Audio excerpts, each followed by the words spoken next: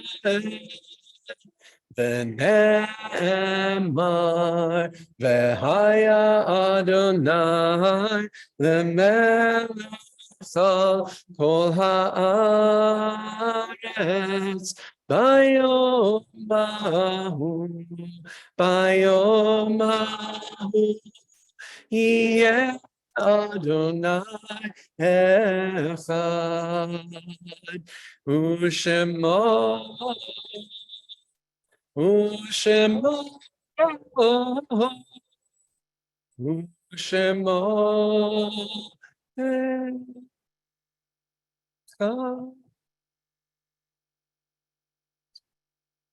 We may be seated, unless you are the designated board greeter,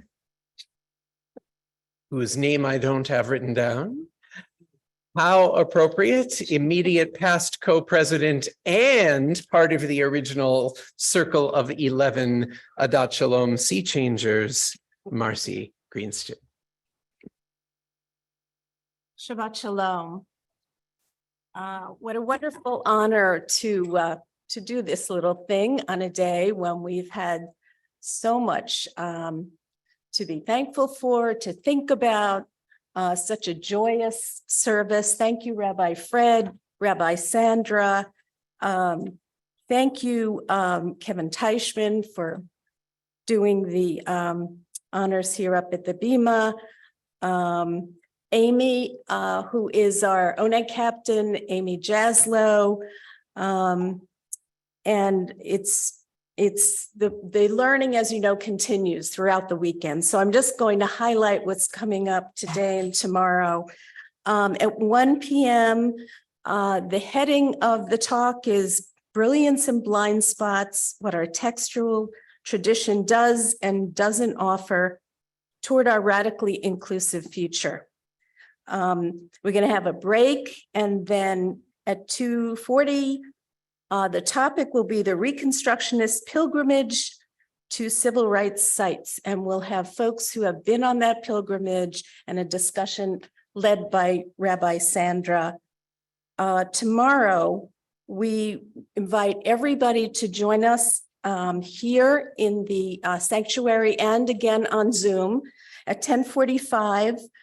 The heading is Creating a Radically Inclusive Jewish Community for the Future. Best practices in synagogue DEI work.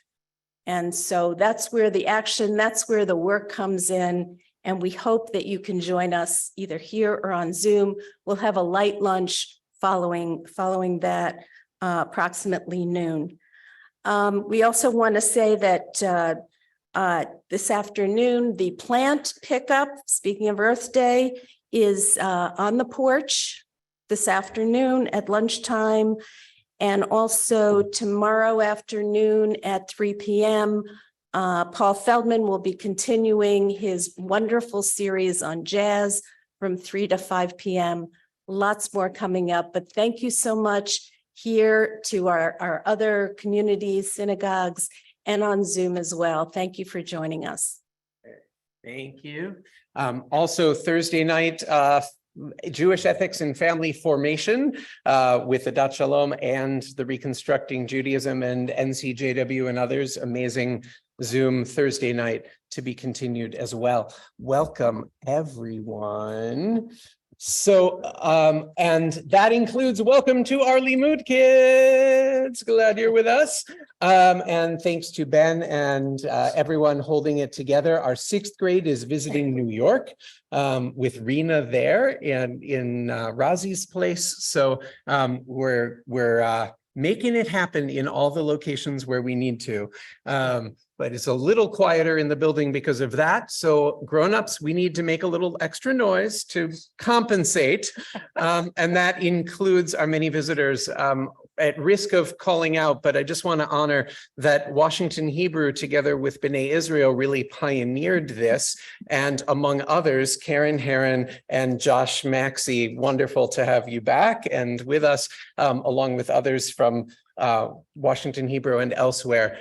We are in this together, and that is how it should be. Special shout out last night that Rabbi Sandra gave to her friend and colleague doing this parallel work in the URJ, Yolanda Savage-Narva, and we have many resources, and we are sharing and we are growing. So with that said, there's one more thing in case you missed it last night. Yesterday afternoon was the 15th day of the Omer. So, Sorry. There's so much happening right on this day. I'm going to give like a quick kavanah, and then we'll count the Omer, which the blessing you can find on page 675. On this day of the Omer, we contemplate the balance between strength and beauty. It is the 16th day of the Omer. It's Gevurah Shabbat Tiferet. And we turn our thoughts to the natural world around and the wonder of majesty it contains. And we recognize the power of resilience of the earth, which has sustained life for millions and millions of years. And we marvel at the diversity and complexity of the ecosystem. At the same time, we acknowledge the fragility of our planet and the urgent need to protect it. We recognize the destructive impact of human activity on the environment, from pollution, deforestation, and to climate change and species loss. And we commit ourselves to the work of environmental stewardship, using our strength and determination to help preserve and restore the beauty of the earth. And so we turn our attention to the blessing on 675 at the bottom. Baruch atah Adonai Eloheinu melech haolam asher kiddushanu mitzvotav v'tzivanu al sifrat haomer. And it's 16, which is the second line from the bottom. Hayom shisha asher yom shnei shavuot u'shnei yamim ba'omer. Today is the 16th day. Today is 16 days, which is 2 weeks and 2 days of the Omer. I'm really excited because there's all these like young folks here, and I'm gonna see what's happening. Well, in a minute, we're all gonna see them because Yeah. we're gonna invite you up for Kiddush and Motzi. Just want to honor, we sometimes don't focus on the Kabbalistic idea that each week has a characteristic. The third week is Tiferet, which is beauty and balance. But then the others run in 7 within that. So today is the boundary piece in order to maintain brilliance. How perfect for Earth Day, that the boundaries we need to set in order to preserve the brilliance. Let's do the work. Limudniks, then come on up.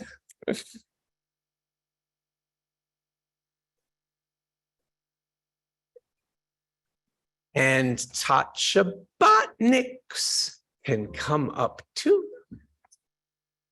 Page 465. We rise as we are able. Those of us on Zoom, thank you for joining us. We're going to take an hour hiatus, and please rejoin at 1 o'clock and again at 2:40. It will be, the revolution will be televised. So, so we look forward to more. Oh, thanks. Okay. Veshamru v'nei Yisrael et ha-Shabbat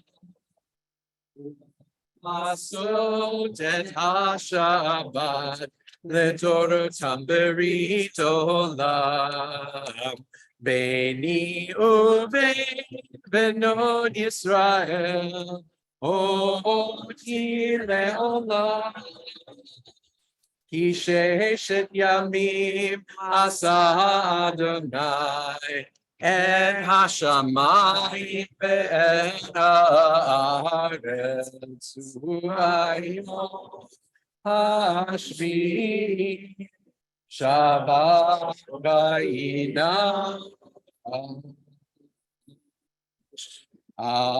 Kin berach Adonai yom Shabbat v'yikadshehu Savri chaverai l'chaim Baruch atah Adonai Eloheinu melech haolam borei b'mi hagam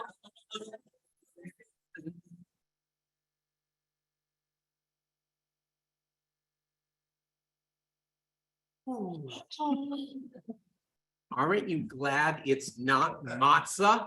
Yeah. Yeah.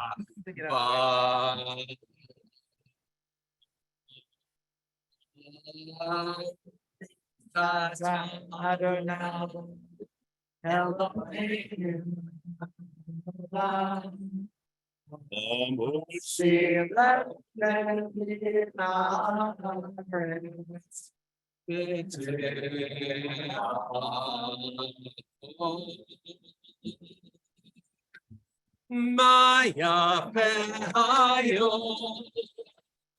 Shabbat Shalom Maya Pehayo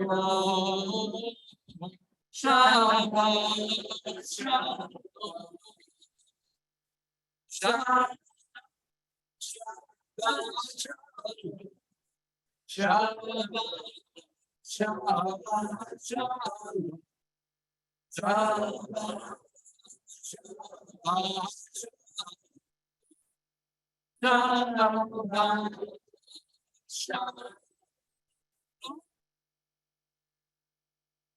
Good Shabbat. Good Shabbos. Nice to see you. Very Stand up harmony if everybody's doing the same. I know if you hear that. Hey, it's a lot. So, Ben, a budding know, I do, I cancer. know, yeah. And an amazing musician. You two should like. Let's see you in July. Yeah. Yeah, okay. I'm gonna see him in July. All right. Yeah. Yeah. How about a show? Songwriter. It's a small instrument. I mean, it's all- it's what we were talking about last All right. night.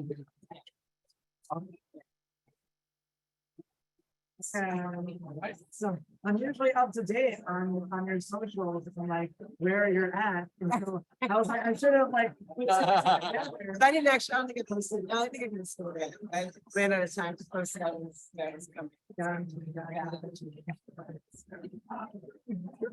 I hear. Yeah, you're here.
Okay. Everyone on Zoom, we just put note in there. If you can hear this, yay. And in a minute, I'll ask if you can hear when it's the handheld mic. You all keep schmoozing. Okay.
Okay, making sure sound in here is good. If you are on Zoom and can indicate if you can hear this clearly, that would be very helpful. Please type it into the chat. Try to get a stand. Yeah, I Is can that start. cool? Yeah, Okay. yeah. Okay, I might walk over. excellent. All right. Thrilled to have everyone with us. This will get interactive, but we are studying some Torah. So blessings to the one who inspires us to immerse in divrei Torah, which is words of Torah, but it's also things of Torah. It's actions of Torah. It's buildings of Torah community.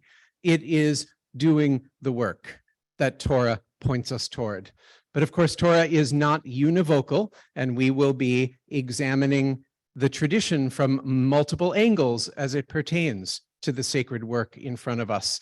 Anyone who missed before, Rabbi Sandra Lawson, Director of Diversity, Equity, and Inclusion for Reconstructing Judaism, and a dear teacher to so many of us and friend, and what a delight. Shabbat Shalom.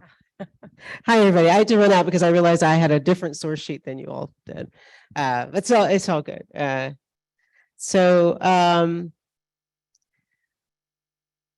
Wait, how much time do we have? Make sure I stick with the time. Oh, okay, great. I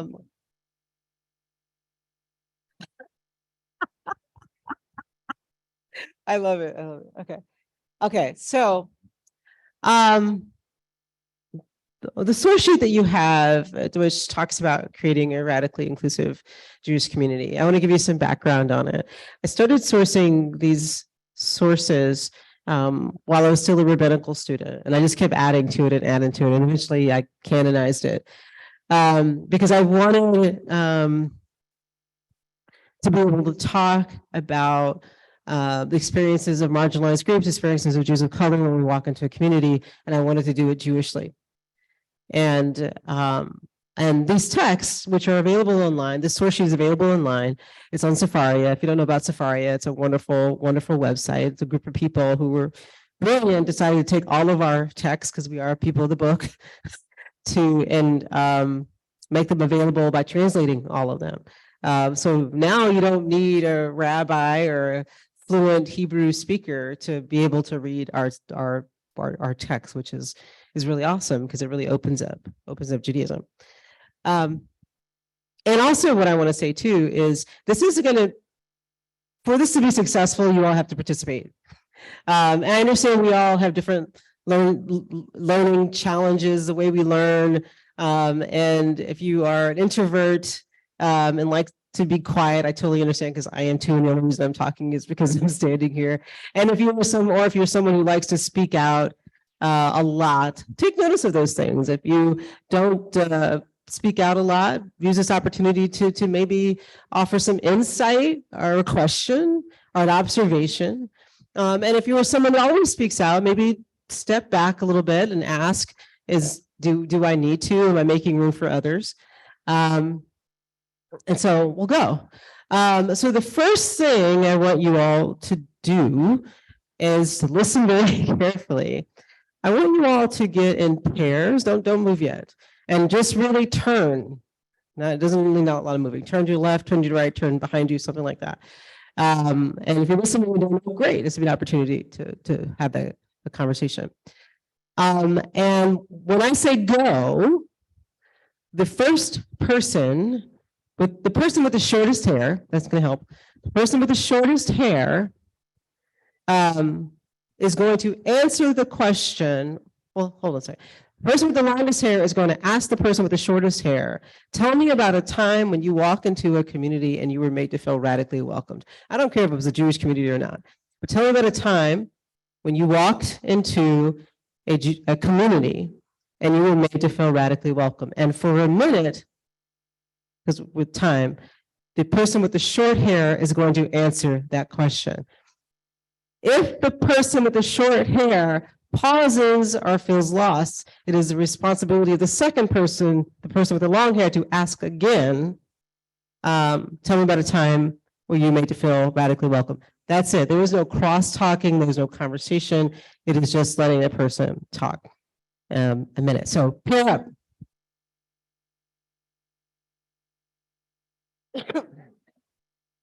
So wait for me to say, yeah. Okay.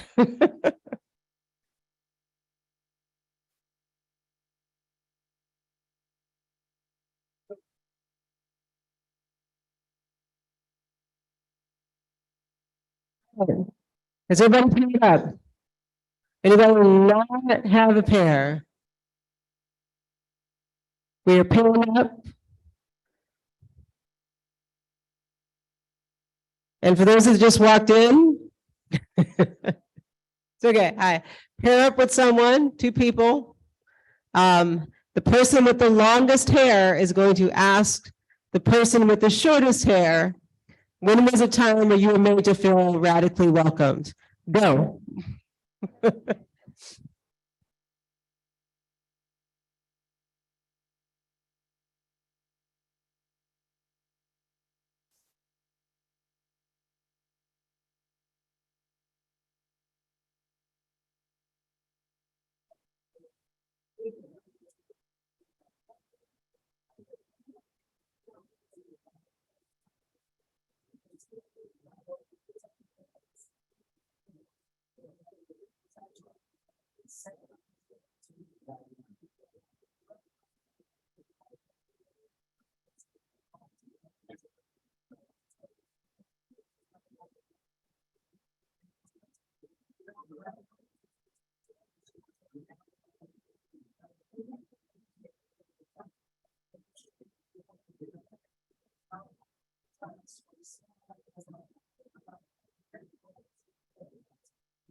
Thumbs up, wrap up whatever you were finishing to say. And okay. And now the person, I lost track. Next person, go. All right, go.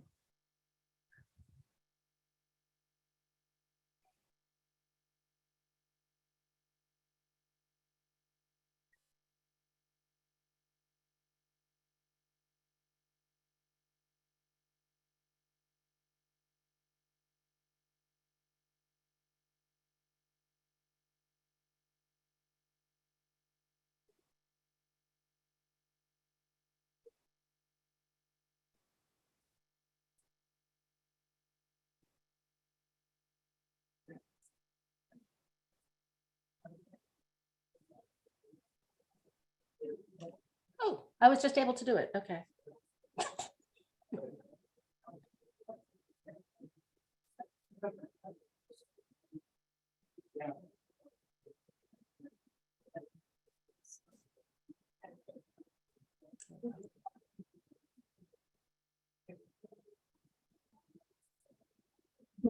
Those conversations.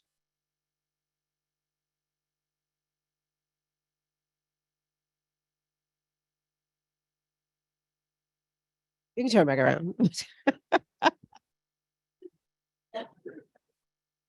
So I didn't, because of time, I made your conversations only a minute.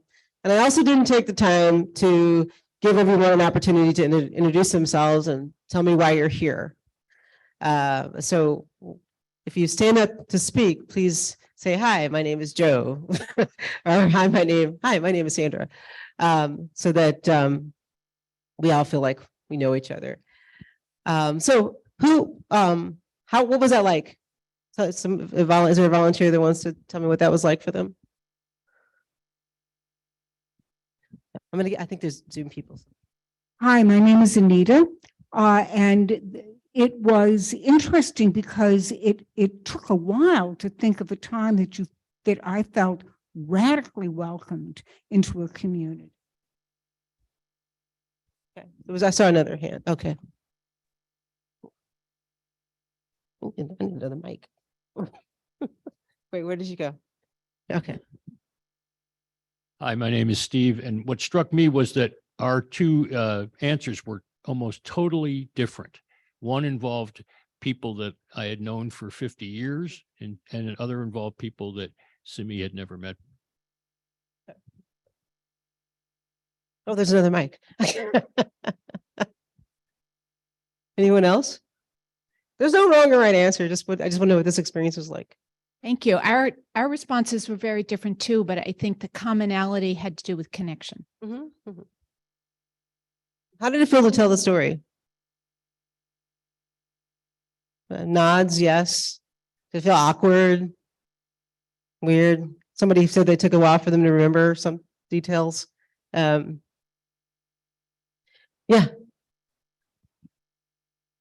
Hi, my name's Ellen. I didn't want this to be the answer, but I know everybody in the room is going to smile to know the most radically welcome I ever felt was when I entered the Adat Shalom community.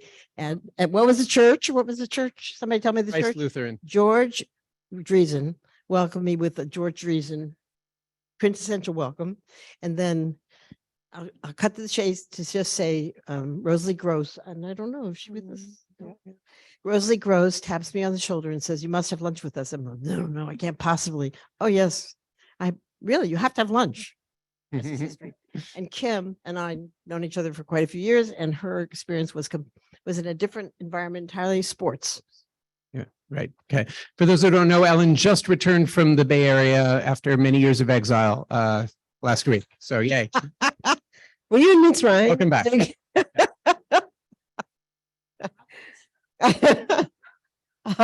Oh, yeah. My name is Dan. I'm from Oseh Shalom. I actually found it hard to answer the question because and this is me and my family history, I think, that I have a hard time feeling welcomed. I always feel in a sense like the black sheep or the outsider or the one that everybody could do without. And so it's hard for me.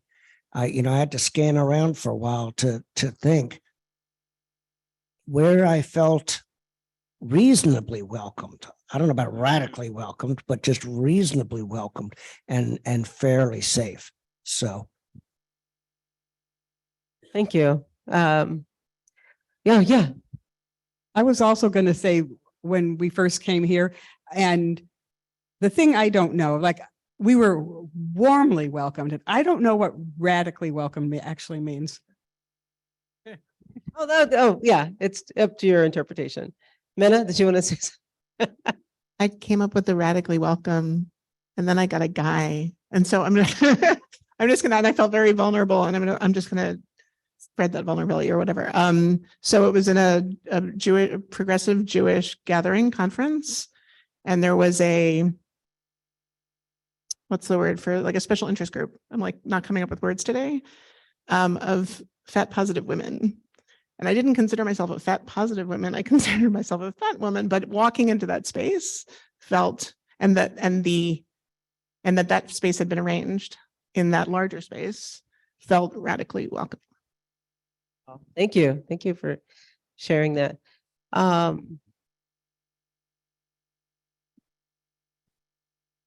Did anyone feel the need to conversate? Yeah. If you said no, I'd be like, I'm doing this wrong.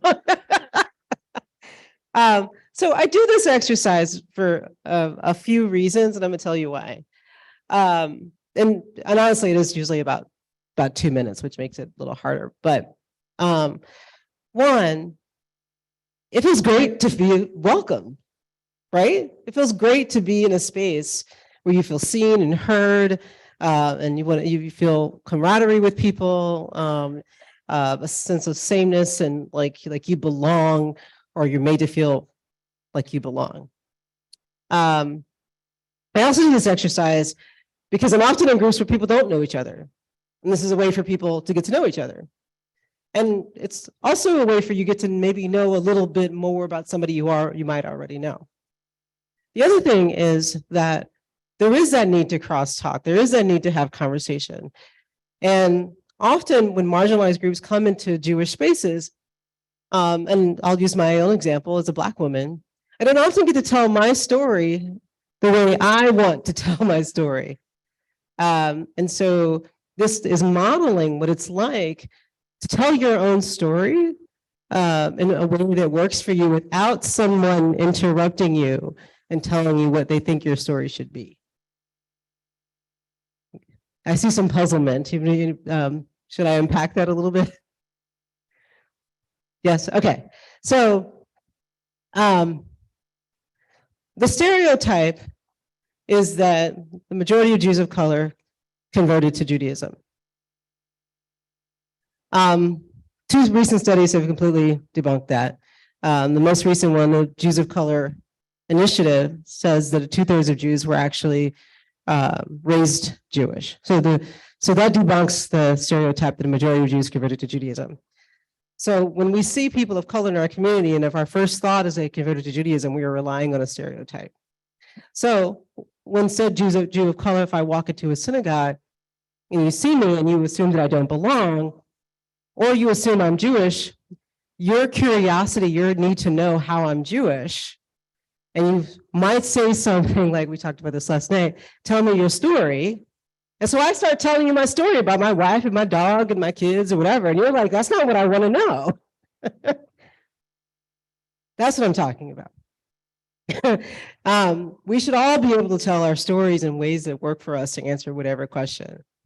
And also, we shouldn't be interrupting people to get to what we may be embarrassed to ask, or what we feel entitled to ask. And we should really just be getting to know each other, which is what we're doing right now. Okay. Now, we have this text, plural.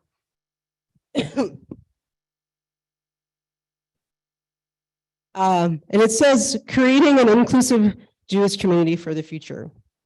So if I get a volunteer to read, I'll give you a mic, read the first. The American Jewish community. The American Jewish community is becoming more diverse. The same demographics that we see in American society are seen in the American Jewish community. In helping communities to become more radically welcoming of others, I created this source sheet to help people in the Jewish community understand what Judaism says about welcoming others into our community. Thank you, Dan. Jackie, if I could get you to read, well, first, any thoughts, questions about that? The first paragraph on here. Actually, I have to tell you, just to sort of feel kind of cool, Safaria asked me to add a paragraph because this source sheet has been seen on Safaria about 4,000 times, which I was like, what? So like, can you add a little description? Yeah.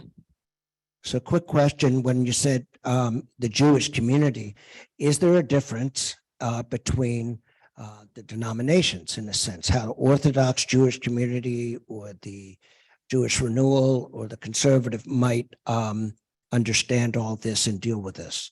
Or are you suggesting it's all the same? Well, I'm not suggesting all Jewish communities are the same. I know that's not what you're asking. But the experiences I'm talking about are universal experiences across movements. So, and there may be some differences in how these things happen, but across across Jewish denominations. And I say this as a person who's had multiple conversations with a Black Hasidic rabbi, a Black Orthodox rabbi. I understand Orthodoxy is part of, Hasidim is a part of Orthodoxy. A Black conservative rabbi, and on and on and on and on. And also members of those communities. These are universal problems that are unique to being an American. And part of assimilation into American culture means that we assimilate and we adopt the good and the bad of the history of this country. And so you cannot be in this country for so long and have parents and grandparents and not be affected by our history of racism, our history of sexism, our history of homophobia. It's completely impossible. So does that help? Okay, great. Any other thoughts about that? Okay, back to Jackie. To save time, I might sometimes call on people that I know will forgive me, and then others I'll call on other people I don't know. If I can get you to read the Genesis 1, the English. And God created a human being in God's image, in the image of God. God created him, male and female. God created them. Any thoughts on that? We're all in the image of God. So we're all created in the divine image. We're all created with B'Tselem Elohim. I talked about that. But in the context of the source sheet, what we're talking about, why would you think I would add that?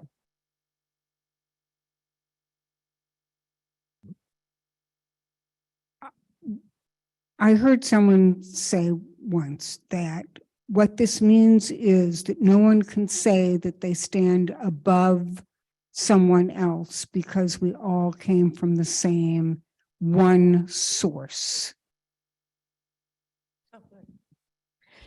Also, it says to me that we each have male and female within us.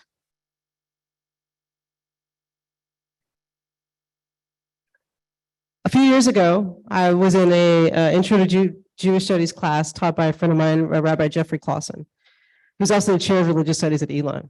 And I had the source sheet, an 18-year-old Jewish raised blonde young lady who grew up in the Jewish community her whole life said she had never seen that before. She had never seen it before because she was always told that Eve was created from Adam. This text is right next to that one. And because of, for the longest time in our communities, the idea is that men wrote the text. The idea is that men translated the text. Men had access to the text, which means that they shared texts that that supported their narrative, that they could relate to. It doesn't mean that they didn't know about these texts, but they just started sharing things, and that became what we were used to hearing. Until the feminist movement in the middle of the 20th century, that was the first time we had women in mass being ordained as rabbis, getting PhDs in Jewish studies, and having access to texts that for the longest time, the idea was that men just had access to these texts. And those women started lifting up stories that men just didn't pay attention to. That's why we spent a lot of time talking about Ruth today, and David and Michael, but actually I'll get to those two in a minute, but spent a lot of time lifting up stories that men just had forgot about. Then you have queer people being ordained, benefiting from the feminist movement in the middle part of the 60s, middle part of the 20th century. And now they start lifting up stories and narratives that other people have just forgotten about because they just in the feminist movement started getting ordained and getting PhDs and studying, and they lift up stories like Michael and Jonathan. And so Then now we're at another point in place in time where you have people of color. More people of color are getting PhDs or Jewish study degrees or teaching degrees and becoming rabbis, and benefiting from those other two groups are also lifting up stories. All of this to say, with all of this diversity, we are getting a much fuller picture of who we are and who we've always been. Because diversity actually makes us stronger. So yes, this text says that Adam and Eve were created at the same time. How awesome is that? It also shows that, women should have equal access to our text and stuff. Okay, moving on. Yes. I also just wanted perhaps to make a note here too, that this text speaks to gender non-binary expression, and like as you talk about the movement of rabbis, like the generations of rabbis, I notice and seeing more lifting up of this voice in the narrative as well. Thank you. Thank you for that. Especially today with unusual attacks on trans people. Yes. Oh, okay. I'm wondering if you can, so I am bothered in this by the insistence of a gender binary. So I actually would really like help on understanding this as a more radically inclusive statement than I'm able to read it. Because it insists on male and female, God created them. But we are created in many different ways, and perhaps not always just male or female. Maybe there's something else. So you have to understand, if I'm hearing you right, first of all, Hebrew is a gendered language. It is a language that, the words are either nikivah or, why my brain's not working? Yeah, thank you. Nikivah is a car. Male or female or masculine and feminine. That's the language we have. And we have been very more creative with how we translate that. And I don't personally believe that the way when these texts were written then are viewed the same way they are today. And people were writing about what they observed. And there is text in the Talmud that talks about different expressions of sexuality and different expressions of gender identity that don't exist in the Torah, but they do exist in the Talmud. So one thing that one can say is when you read this text, that and God created a human being in God's image, in the image of God, God created him male and female. So understanding from that you have male identified people and female identified people, they were both those people. If all you could see were two gender expressions, both of those people were created at the same time. Now, you could expand on that and understand that there are different gender expressions and different sexualities or different sex is. Also say that those people were also created at the same time. Does that help? Oh. It's part of wrestling. Yes. Oh.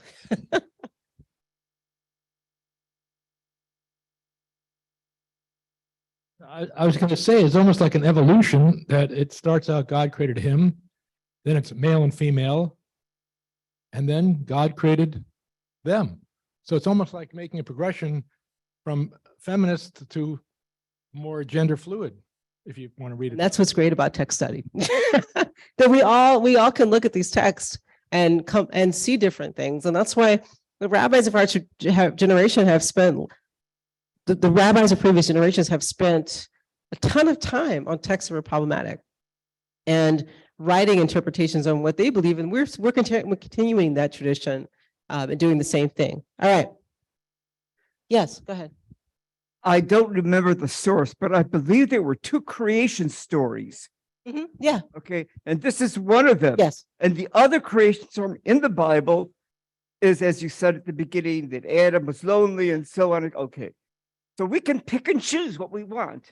And you have picked this creation story because of what our ultimate goal and intention is. Mm-hmm. Other people pick the other creation story because that's what makes them comfortable. Yeah, and I like the idea of both. And you have. Yeah. the Bible, you can search and pick and choose almost whatever you want based on what your ultimate goal you're trying to achieve. Yeah. What's your name? My name is Bruce. Bruce. Thank you, Bruce.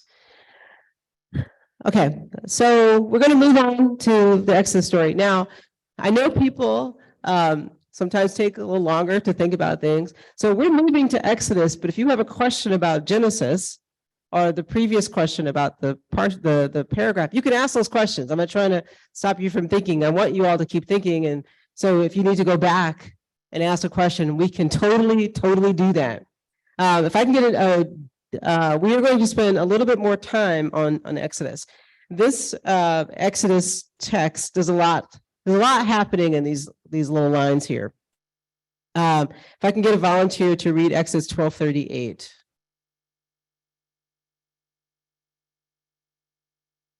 And tell us your name. Moreover, a mixed multitude went up with them, and very much livestock, both flocks and herds. Thank you. Okay, so in the context of who we are as Jewish people and creating welcoming spaces and inclusivity, what do you think about this text? Oh, yeah.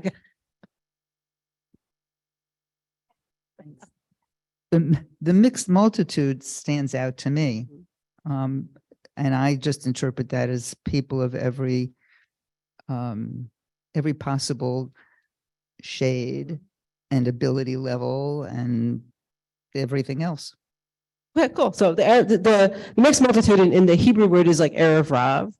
As I was reminded the other day that is also sometimes what we call new to be rabbis, Erev Rav. And I was like, oh. But the mixed multitude in this context is the Erev Rav. So the Erev Rav, I'll come back to that in a moment. You linking this text with what Bruce said made me think that we focus on the Jews as slaves of Egypt, but maybe there were lots of other people that were also slaves, and they came with us, and that's pretty much the first time I've thought about that. Oh, yeah. It took me this long. That's cool. That's why text study is so awesome. And we read these texts every year, and we're always interpreting. When the parsha comes around, we're actually interpreting it with the text, with what's actually going on with ourselves at the same time. So, any other thoughts? Oh, yeah.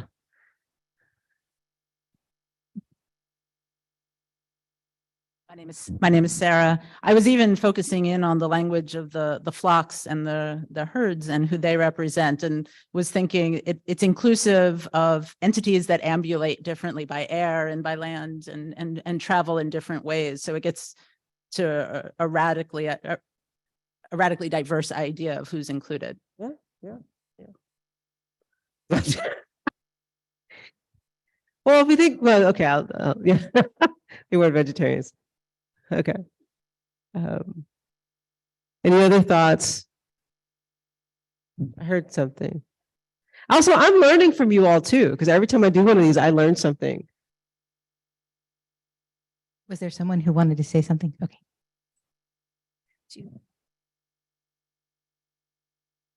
Well, I don't know. Is this leading this group to the sea?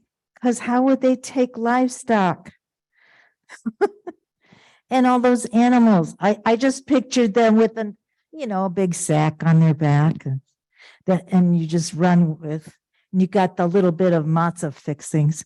But how are you going to take those animals? I don't know. I love it. Yeah. And yeah.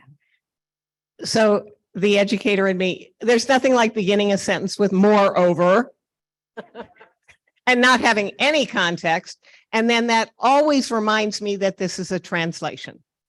And sometimes when I see Old Testament translated by other faith groups, I go, like, really? They don't mention livestock and they talk about flowers. And I did not for a long time know that there was even more than one Jewishly translated Okay, so I'm coming a long way. So we just started with the first word, moreover. Then the issue went up. Like, where is up? Is that supposed to imply hard? Like we're always going to be climbing like Sisyphus up the rock? And how come does that make sense? When you usually go to water, you're going to sea level, which tends to be down. So I'm now on about the seventh word and I'm still struggling. And then we get to them. And who the heck is that a reference for? If I was looking at a graduate student's paper, I would need to read the previous paragraph. And then like very much livestock is not at all Hebrew. Usually we get like 36.52 of these and 87,000 flying from the sky. So very much means nothing to me. And I love it. thank you for letting me share the sentence. You reminded me of something that I did not do. So, which is unpack what this means. Okay. Because so for those who may not remember or know, these lines come from when Pharaoh is done. Pharaoh is like, I can't deal with any more plagues, and this last plague just killed our firstborns. So after disgusting plague, Pharaoh was like, okay, your people you can go. And so in a rush, when somebody mentioned matzah fixings, in a rush, the Israelites pack up all their stuff and head out of town before Pharaoh changes his mind. And this text serves as to try and give you an idea of what was going on. If you want to know more about my thoughts on this text, the CCARs, the Central Conference of Reform Rabbis people, basically the Union for Reform Rabbis, they have a social justice commentary, and my commentary is on this, and it comes from Parshat Bo. And so I talk a little bit about this in other parts of Parshat Bo. So there's a lot going on, and not in any particular order, and I really appreciated all the thoughts. One of my Havuta partners, I need to call him, is Yitz Jordan. He's known as Y Love. It's a rapper. And him and I, about a year or two ago, spent a lot of time talking about this. And I was like, I said, well, like some of the people that came with us were not Israelites. It was like, it was Egyptians and who else? And he's like, yeah. And what about the people who chose capitalism and stayed in Egypt? I was like, oh man, that's pretty deep. If you think about it, if the Erev Rav includes Egyptians or other folks, there's also the possibility that some of our folks stayed in Mitzrayim. And so that's that conversation, which is pretty awesome. I tell you, I bring stuff back. So I'm bringing this to you all to think about. 1 year, I was talking to some college students about this text, and I was trying to get them to understand, because they haven't read the Torah portion, a billion times at this point. And I said, imagine you're in class, and your mom comes, says, we're no longer enslaved, we have to go. But you just met the boy behind you. And you can make up your own genders, whoever. And you guys are hitting it off, and you're getting to know each other. And your mom's like, we're leaving. You don't have a choice. All the moms in the room. And you're like, dude, I gotta go, because I don't want to live the way my parents live. My parents didn't have a better life, so I gotta go. So we go. And then the boy's like, oh, I'm not an Israelite, but I really like this person. And I got to follow my heart. Where's this going to go? But she's following this dude who hears voices. And so the boy decides to throw his lot in with the parent and their child. So they become part of the Erev Rav. Back to the Erev Rav. Today I like to look at the Erev Rav as a mixed multitude that represents the rich, beautiful diversity of the Jewish people. Rabbis of our tradition had a different take on the Erev Rav. And I think it's really cool to bring both of those voices. A few years ago, I think there was a rabbi who was trying to trip me up on that when I was talking about how great the Erev Rav is, but he didn't understand how much time I spent with this text. So now I bring both. The Erev Rav in our tradition get blamed in our sources, not the Torah, but in our other sources, for all the bad stuff that the Israelites did. They get blamed for bringing the golden calf. They get blamed for revolt. They get blamed for everything. But the rabbi said, what do you think about that? That means they're bad. I said, no, this is what I think about that. Whoever we were when we left Mitzrayim, because we weren't Jews, we were a mixed multitude of people, whoever we were. A few weeks later, we get to Mount Sinai and we become one people. We all become one people under that. So whoever we were before doesn't matter. So whether the rabbis of our tradition think of the Rav as bad people, whether we think of them as good people, they were all part of our family, they're all part of our history, they're all part of our narrative. And I think that's really important to know. Because for me, as a person who sort of sits on the margins of Jewish life and someone who also has power in the Jewish community, it's really, really important to hold both. And to understand that we are a mixed multitude, and we've always been a mixed multitude. Back to the grammar, the gam, which means moreover. If I were translating this text, as this is not my translation, and I have translated this text, but I leave this translation in so I can bring up this point. The gam, today, most people would say, and also. They wouldn't say moreover. So you could say, and also, a mixed multitude went up with them. That sounds and lands very differently than moreover. And again, back to my point that we've always been a mixed multitude of people. Those animals,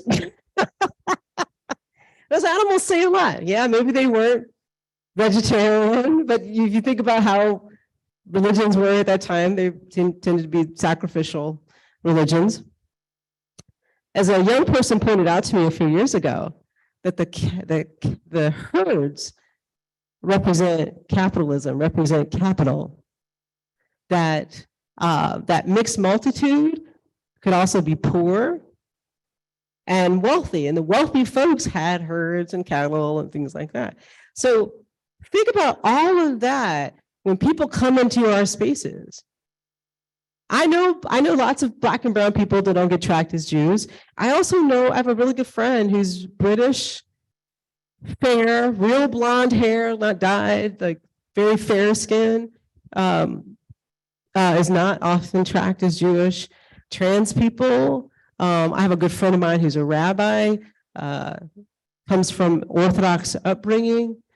And years ago when he was ordained, people actually, he's a white guy. People would say to him, "You're not Jewish." He's like, "What?" Because gay people can't be Jewish. Well, think about that. Think about how far we've come. And so we have to move away from the idea of what a Jew looks like. It is a stereotype that, if it was really never true, relies on, it's about trauma. And the thing is, so many people don't look Jewish. Who's actually Jewish if we rely on that? And we have to just make ourselves get into the habit when people come into our spaces. Thank you. Do you want a seat? Can I show you to the sanctuary? And then as you build relationships, get to know them, talk with them, and get to know each other. All right. questions, comments? Yeah. Hi, my name is Sherry. I take the thing about the mixed multitudes a little bit differently in regard to the question of who is Jewish and how do we assume who is Jewish. I take that phrase to suggest that we shouldn't care so much, that we shouldn't be investing our efforts in determining who actually belongs. It's everybody who came with us and anybody who walks in the door. I am married to somebody who is not Jewish, who comes occasionally to Adat Shalom and likes it because he feels welcome here. And nobody says, occasionally somebody will hand him a yarmulke and say, you have to wear it. But nobody says, well, you're not, we don't draw those boundaries. And I like the idea that we shouldn't. The other thing I want to thank you for that. And I want to say also that boundaries are fine. Communities have to decide for themselves where the lines are. If I walk into an Orthodox community, I'm not going to expect, I'm sorry, what? Right, yes. So we have to be honest about what our boundaries are. If our boundaries are, we're welcoming and inclusive, which is language that many communities use, but we don't evaluate what that means, we are not sending the best messages to people that walk through our door. If we have decided that we don't want to be welcoming, actually no community wants that, no community wants that, but we need to be clear and honest, not with the people who come in, but mostly with ourselves so that we can articulate that when people come through our doors. And when someone like me goes on a website, and if there's a big red flag that tells me I'm not welcome, I'm not coming. But if there's red flags that say that I should come, but I'm going to come, and I'm going to be really heartbroken when the community is not living up to their values. I wish I was making this up, but I'm not. On the regular, daily, weekly, I get messages from Black and brown Jews that I do not know. One in particular, last weekend, Orthodox Black woman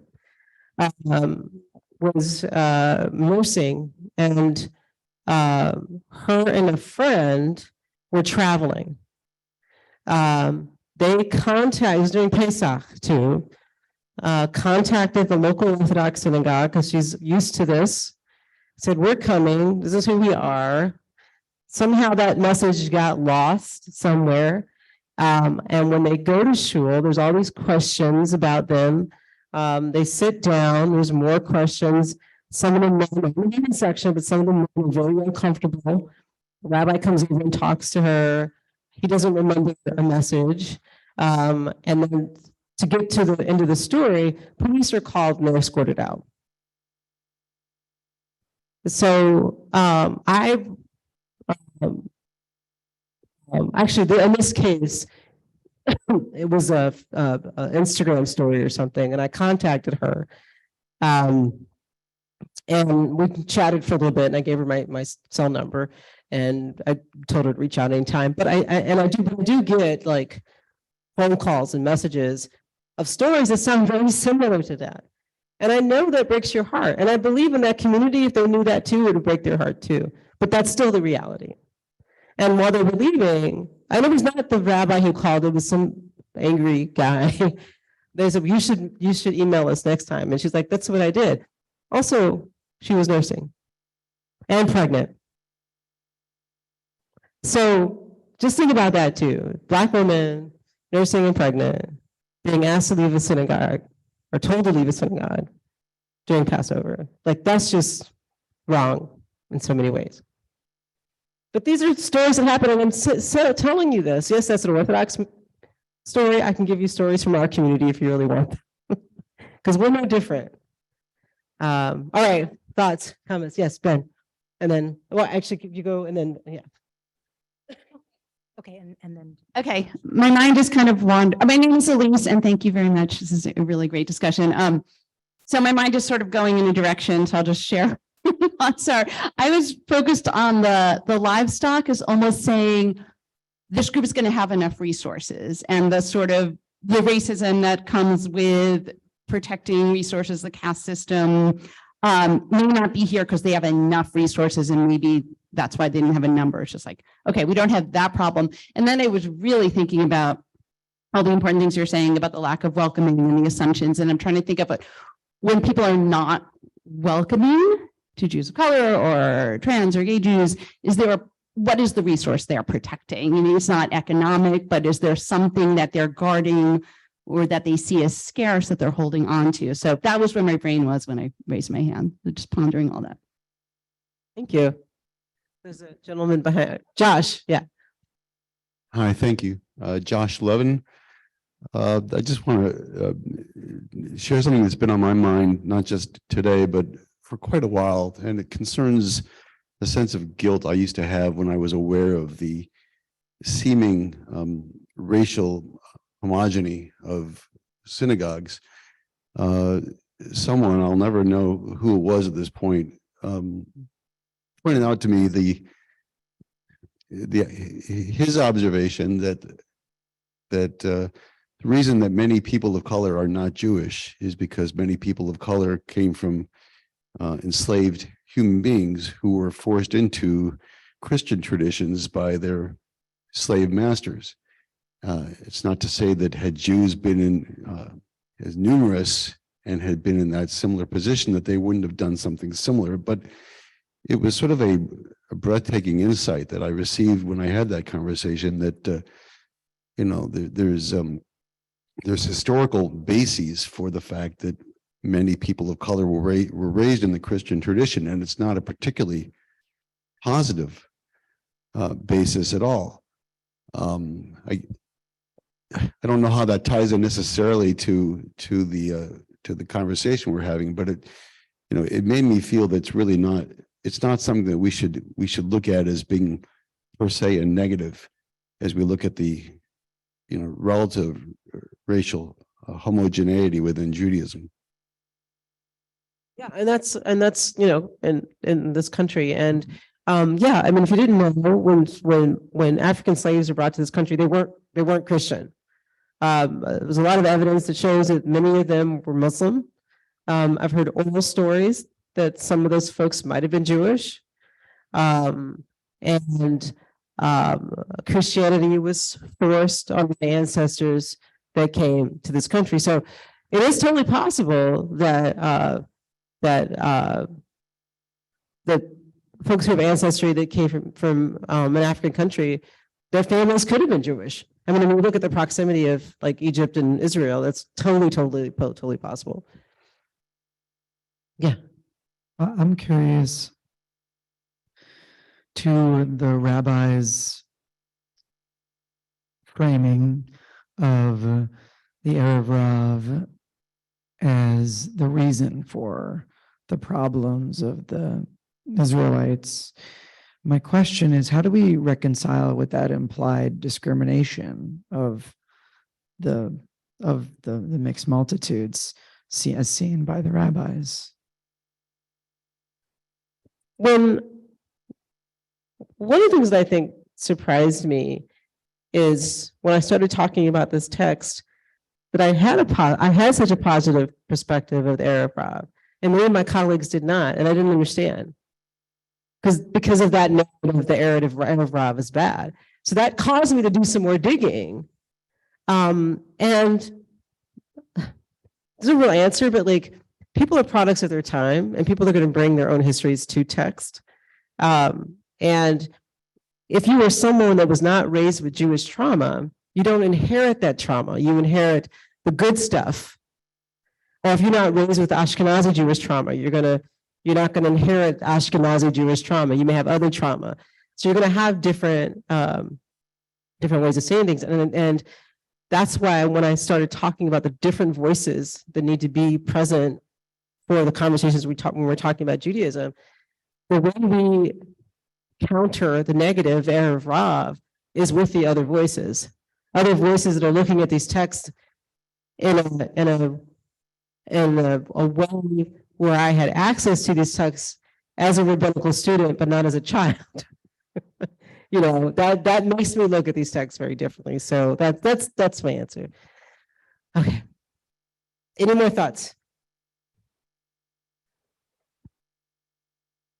Hi, Sue.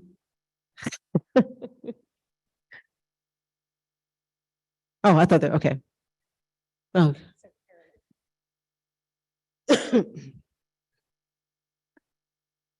I just want to give, my name is Carol. I wanted to give a human nature perspective. I worked in a Jewish nursing home for a long time, and the residents would never believe I was Jewish. And after years of helping them find their pages during services and running a rocking Kabbalat Shabbat every Friday night on one of the units, and they'd finally believe I was Jewish. And one day I was walking down the hall, and, you know, the old lady sitting on the side of the hall talking. And I heard them say as I walked by, a person who was there, a new person, she says, "She's a Jewish girl." And the other person says, "No." So, I mean, I never thought I didn't look Jewish or anything, and when my brother did the 23andMe or whatever it's called, our family was like 99.5% from the pale. So I don't know. But anyway, the other perspective was on one of the units that had, it was all the advanced dementia residents who were at end stage of life. And we would have programs. This is the city of Boston, and we had programs with all these different Jewish organizations. And we ended up with quite a few Ethiopian Jews coming in to do things with the residents. And once I was with them on one of these units, and I thought, what's this going to be like? And as soon as these young women who had, you know, long braided hair and looked completely Ethiopian, were singing the prayers in Hebrew and dancing and clapping with them, they totally accepted them as Jewish. So I just wanted to give that perspective. Like, I have no conclusions here, but I just thought that was interesting. No, thank you. Thank you. So we're going to move a little bit. And again, if you have questions as we move on, please don't hesitate to ask. So I just want to draw your attention to the next Exodus text, which says there shall be one law for the citizen and for the stranger who dwells among us. That's in Exodus 12:49. And then the next one is a version of the text that is repeated no less than 36 times, saying you should not oppress the stranger. I want to move, if you look at page 6, and because of a printing issue, this was not written by Diana Kaufman. Diana Kaufman Tobin is part of the next line, but if I could get someone to read the English of Bava Metzia 59b13, that'd be great. And just so you know, if you've ever studied Talmud, the words in black are translations of the words that are actually on the page. The lighter words are so that you can understand the words that are on the page. Because without that, you'd be like, what is going on here? So if I can get a volunteer to read, it's on page 6. Okay. The Gemara asks, what is different with regard, I should have my glasses, to verbal mistreatment, that 3 prohibitions are written concerning it, and you shall, oh my goodness. There. And you shall neither mistreat a convert, Exodus 22:20. And when a convert lives in your land, you shall not mistreat him, Leviticus 19:33. And you shall not mistreat each man his colleague. I'm sorry, the emphasis was mine, not Rabbi Sandra's. Leviticus 25:17. And a convert is included in the category of colleague, ? With regard to one who also oppresses a convert as well, 3 prohibitions are written. And you shall neither mistreat a convert nor oppress him.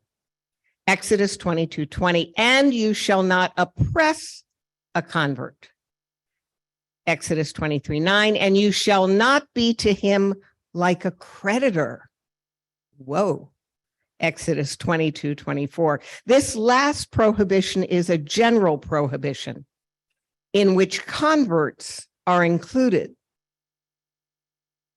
Consequently, it is not correct that one who oppresses a convert violates only 2 prohibitions. Rather, both this one who verbally mistreats a convert, and that one who oppresses him violate 3 prohibitions.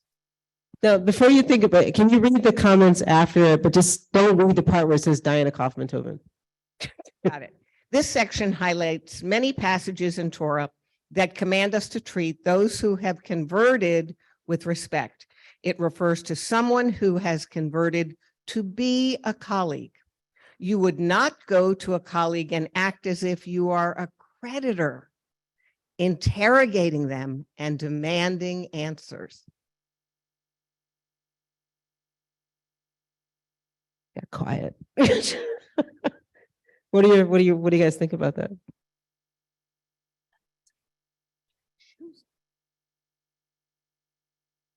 Yes, Josh can, wait. I think this ties into your initial point that you don't particularly like, nor would anyone particularly want to be interrogated about the story. You know, if you are part of our people, you are part of our people. And it's not to say you can't, as a relationship grows and expands, talk about your story to the extent that you're comfortable. But it's certainly not your obligation to explain your presence or your identification to anyone. We don't have the right to expect that from a convert. Yeah, absolutely. There's a gentleman in the back. I don't think he said anything. And then there's another person behind Josh also. Can you tell us your name? I'm Tom. Hi, Tom. I'm struck by this passage referring to converts. It does, and I'm wondering if there is this, if it's simply the context in which this was written, or whether there's a distinction to be drawn between a convert and a stranger in our midst who is not a convert. And then there's the gendered language, but I presume that's also just part of the way Hebrew is written, and perhaps also the cultural context back then. The language, I might come back to that, but this text is specifically talking about folks converting to Judaism who have converted and not treating them differently. Hi, my name is Steve, and I have a more basic thought, which is going back to your portion about Exodus 12:49. Well, in theory, it sounds very good and sounds a very good concept, and you treat the stranger. The fact is, you're still stating there are 2 classes here. You know, there's sort of them, us, and them. And the fact is, it keeps ringing in my head. Right. Traditional Judaism says you are the chosen people. So we're sort of going from a place that said, hey, be good, do right, treat the convert right. There's still something in the background that said it's still a little bit, I don't want to get into a Martin Buber thing, you know, but it's like kind of, it's us and them. And there's still a distance that I think we need to bridge. I mean, that's part of all this, but there's some threshold issues here that kind of bug me and I can't get over. Also, I want to say too that, thank you for that I see this as the rabbis trying. They see this as an issue, and it's an issue then. And also there's some evidence that proselytizing was a thing. But they, you know, like the Hillel story I mentioned earlier, you know, teaching someone the Torah on one foot, and for those who weren't here, Hillel doesn't do that. He converts the person and tells that person, we don't do that. We treat everybody with respect. Now go learn some Torah.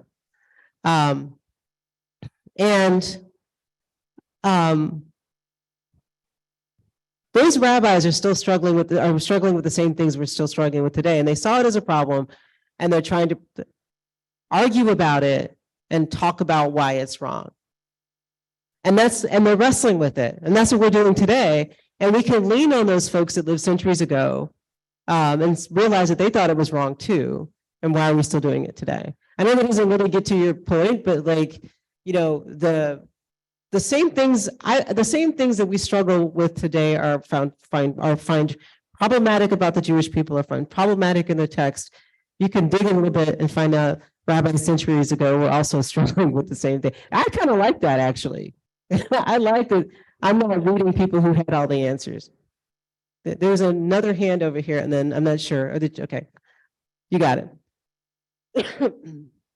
I was looking at this this word creditor, and is that implying that if somebody comes into your community or somebody converts, that you know it's like home privilege, and you think that they owe you something, and you're taking advantage of that? It's something like you were saying about when people in the beginning about people wanting to hear your story and tell it the way they want to hear it. Is that what they mean by creditor here? That people are somehow pulling some rent? I think it's a wonderful interpretation, but also think about, you know, the fact that, I mean, historically, how we viewed money, which is, there's some stuff that I can say about that later, but, and the idea that like, there's some, a lot of text about how Christians and how Jews viewed money early on. And the, think about how you would treat somebody coming to your house trying to collect money, or what you would think about them, or whatever, anything. And so these folks clearly had a negative idea about a creditor, and there's just driving home the point. You need to treat this person like a colleague, like somebody you work with. It's somebody who's had the same journey as you, is a family member, not as an outsider. And then I'm going to move us on a bit and then wrap up. Oh, I need to move us on fast. Okay.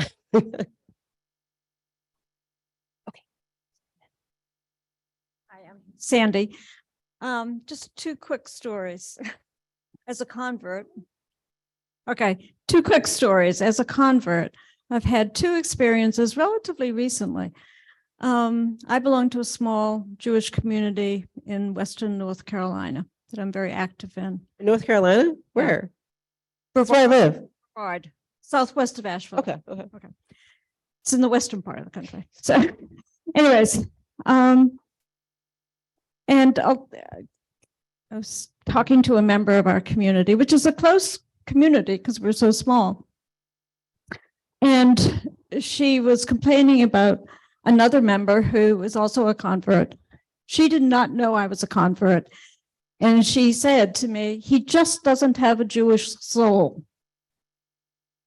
And he acts as our volunteer cantor, but he just can't bring it.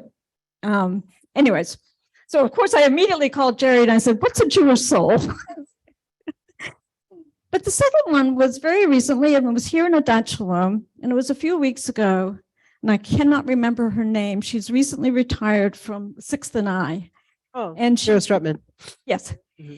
And she was talking to us about her idea that's still churning in her head about, you know, Judaism has something to offer, and we should be publicized, you know, taking it public.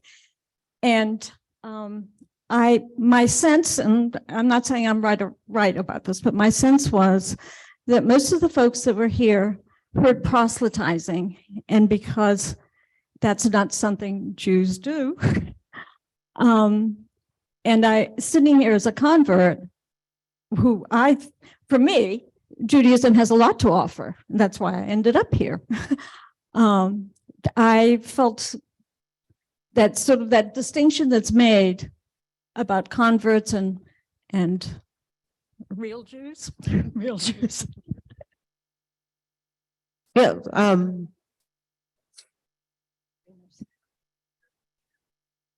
Hi, I'm Karen, and very quickly, I just wanted to go back to the comment about the differences in the text. And I think I would just say there's a difference between seeing difference and acting on difference. And unless we see a difference, we're not going to make change in our community in terms of inclusiveness and making sure proactively that we are seeing differences and not acting differently towards people. All right. Two very quickly from chat, and one from me before we go on. So M.E. Hughes from Columbia Jewish adds, in my experience as a convert, the Jewish communities I've been a part of have lived up to this ideal. However, I wonder if the fact that I am white has made it easier to be accepted, which is another reminder to me to be welcome to all. Rain Weiner from Adat Shalom adds, isn't this all to say that we should see people not as we judge them to be, but see them as they view themselves and respect them for who they are? Thank you, Rain. And for me, I just wanted to revisit what Tom said, because there's, I hinted at the Bima, from the Bima, that there's different frames for Jewish text around as resources for doing this work. And the Ger is a debatable frame because the original language is stranger, which simply means someone from elsewhere who is dependent on you. The rabbis were so uncomfortable with the radical inclusivity, the universalism of stretch even for people who aren't like you and don't want to be like you, that they limited it and said a ger toshav is someone who hangs out with you, but a ger tzedek, a righteous ger, right, is someone who actually takes it upon themselves. And to still call them a ger is already kind of like, yeah, we're not supposed to remind you of your origins, but you're different, even though you've now accepted it all. And that's a debatable frame. For many of us, these are proof texts about immigration, proof texts about refugees, proof texts about the work that we need to do to go beyond the Jews. But it also, we need to remember, applies internally as well. And we need to not other outside, and we need to not other inside. And both are true. But Tom is right to note that these texts are multivocal, and that we're to read it as convert is already to accept a retreat on the radical universalism of Torah. Yeah, I just want to say too, I know I'm going to wrap this up. I love hanging out with rabbis because I don't get to do that often. One of the texts that we talk a lot about in social justice spaces, I don't have it in front of me, so forgive me, but like one who destroys a life is if they have destroyed, one who saves a life has saved the world, and one who has destroyed a life is like they have destroyed the entire world. That text over the centuries moved from the particular to the universal. The language in the text today says something like Am Israel or something like that, and then adds the world. But when you go back, thanks to my teacher, Amira Wasserman, you go back and see previous editions of that text or other versions of that text, they're clearly talking about particular. And over time, Jews started adding more universal language in the Talmud. So I'll just say that. Okay, if I can get someone to read on the last page, says from the essay Preparing Our Communities for Conversation on Race, Walking into a Building, written by Joshua Lesser. If I can get someone to read that, it starts on page 9 and ends on page 10, and then we'll wrap up. Yeah.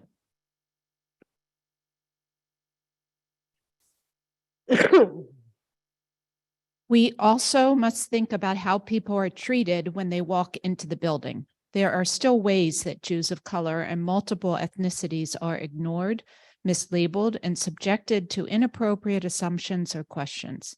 It's important to be overt with the congregation. We have regularly sent out to our community communications with these 5 guidelines. You want me to read them? When encountering another person, first, avoid making assumptions about gender identity, sexual orientation, religious identity, Jewish background, race, or reasons for joining us. Second, respect a person's identity and self-label, and respect a person's chosen name and pronouns. Do not comment about whether a name sounds Jewish or not. 3, do not comment on whether someone looks Jewish or not. 4, there are only 5 of these. 4, do not assume people want to only speak about their identity, particularly when their identity is different from yours. Engage them in conversations and get to know them. Be engaging rather than curious. 5, do not expect a guest to immediately become your resource on understanding their identity. It's a great place to close. I'm here the rest of the weekend. Thank you so much for a lively conversation. There's never enough time, which is kind of cool because it keeps the conversation going. And if there was one question from Zoom, or thought that I could lift up. Okay. Thank you all so much for your hospitality. And I'm looking forward to more of this.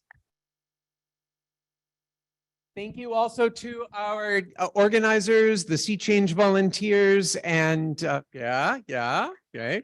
And that is a growing circle. You are all welcome to join it and keep advancing the work.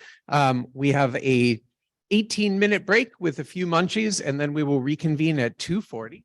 Yeah, this was just about the munchies. Coffee and tea and water in the social hall, and right out here in the lobby is some snacks.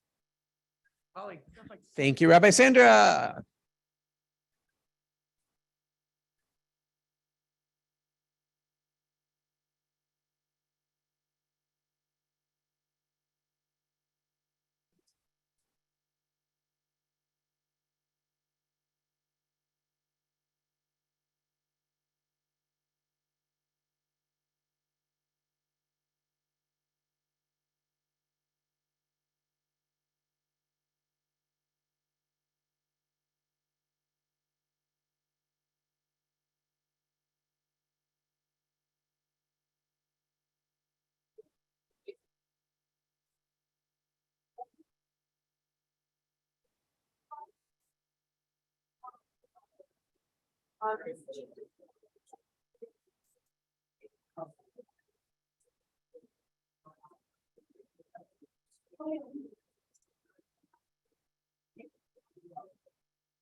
Somebody.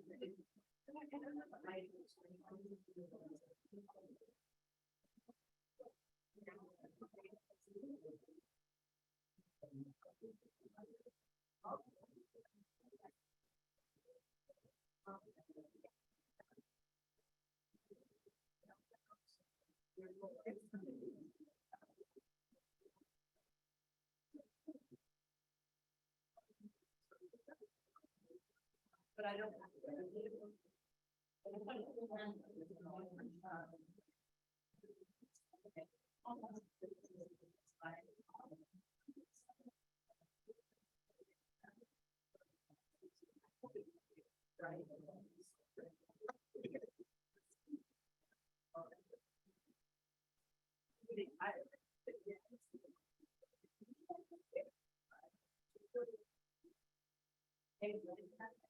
But I didn't contextualize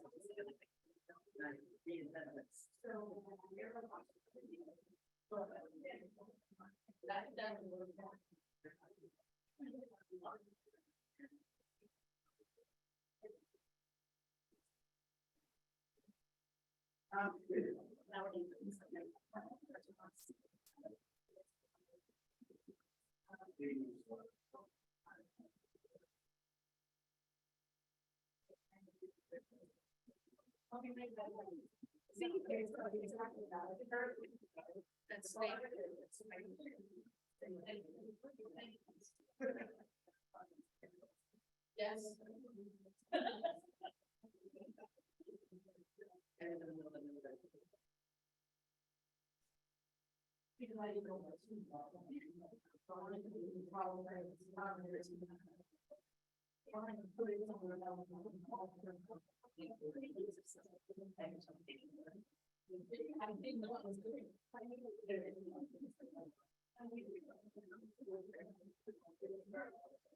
I recognize that. I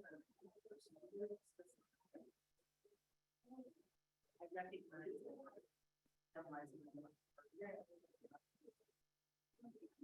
so I see it.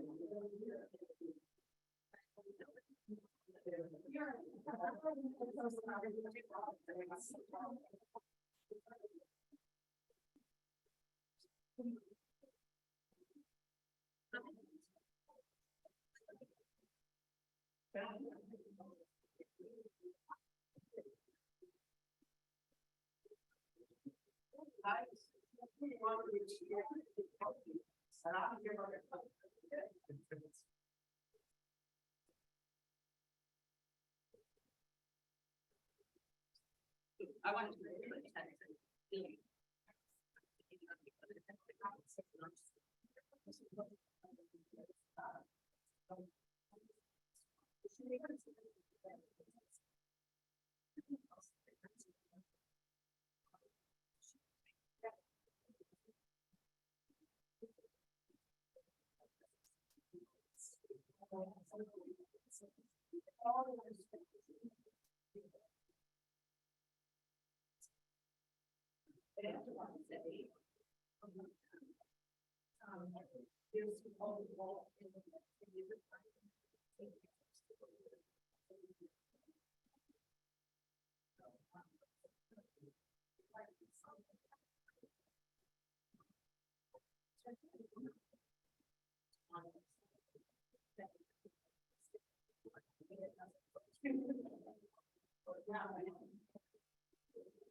And I respond.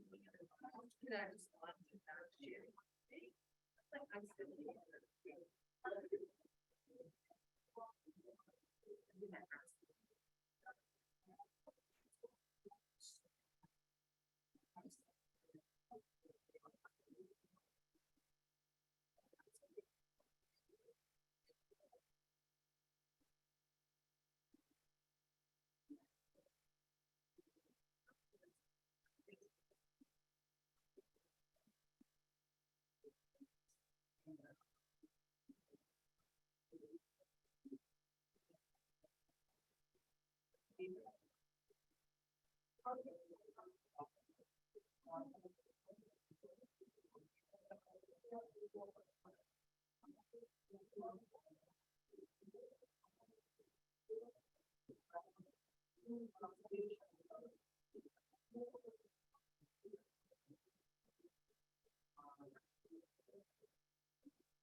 Yeah.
On Zoom, thank you for hanging in there. I'm still monitoring the chat, and there'll be occasions for your contributions to come in as well. The promised 18 minutes plus 5, Jewish time, we are about to reconvene.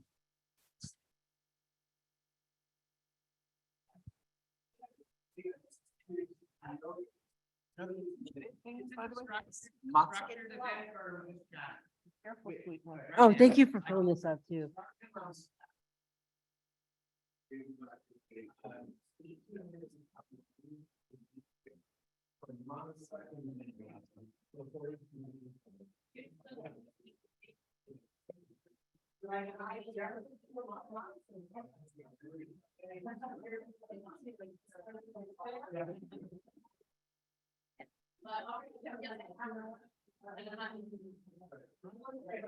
And also the Parliament on the House.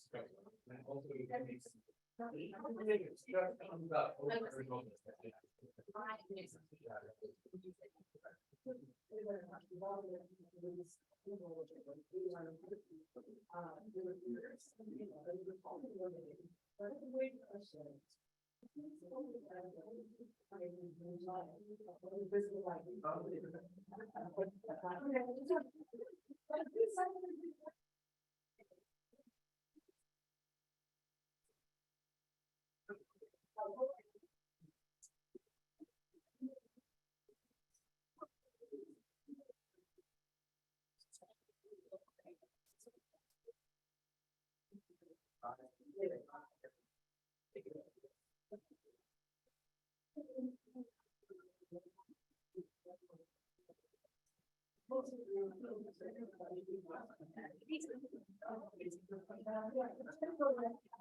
Reini mekabel alai et mitzvat haboreh ve'ahavta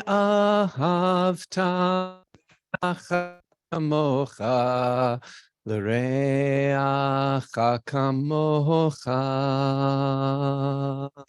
Hareini mekabel alai et mitzvat haboreh ve'ahavta l'reacha kamocha l'reacha kamocha. As Rabbi Sandra taught earlier, accepting upon ourselves the positive go out and do it, get off your duff kind of mitzvah. I'm translating literally here. Mitzvat aseh, the go out and do it kind of commandment, to take it upon myself actively to love your neighbor as yourself. And that's the concept behind the Equal Justice Initiative. And that is a segue to an amazing trip. This is not a travelogue, to be clear, although solicitations from the group are welcome. And I know that our cohort that went on the pilgrimage has yet to debrief as a group. So after you do, there may be more opportunities for this, but we didn't want to lose the chance to have visionary and organizer behind it, Rabbi Sandra, to share some of those teachings along with a first set of impressions from some of you. So whatever mix of your voice and theirs, once more, Rabbi Sandra Lawson. Before I get started, I swear I'm getting smarter just from hanging out with Rabbi Fred and Rabbi Melissa earlier. Because like we were talking, you know, I take upon myself the blessing of our creator, and this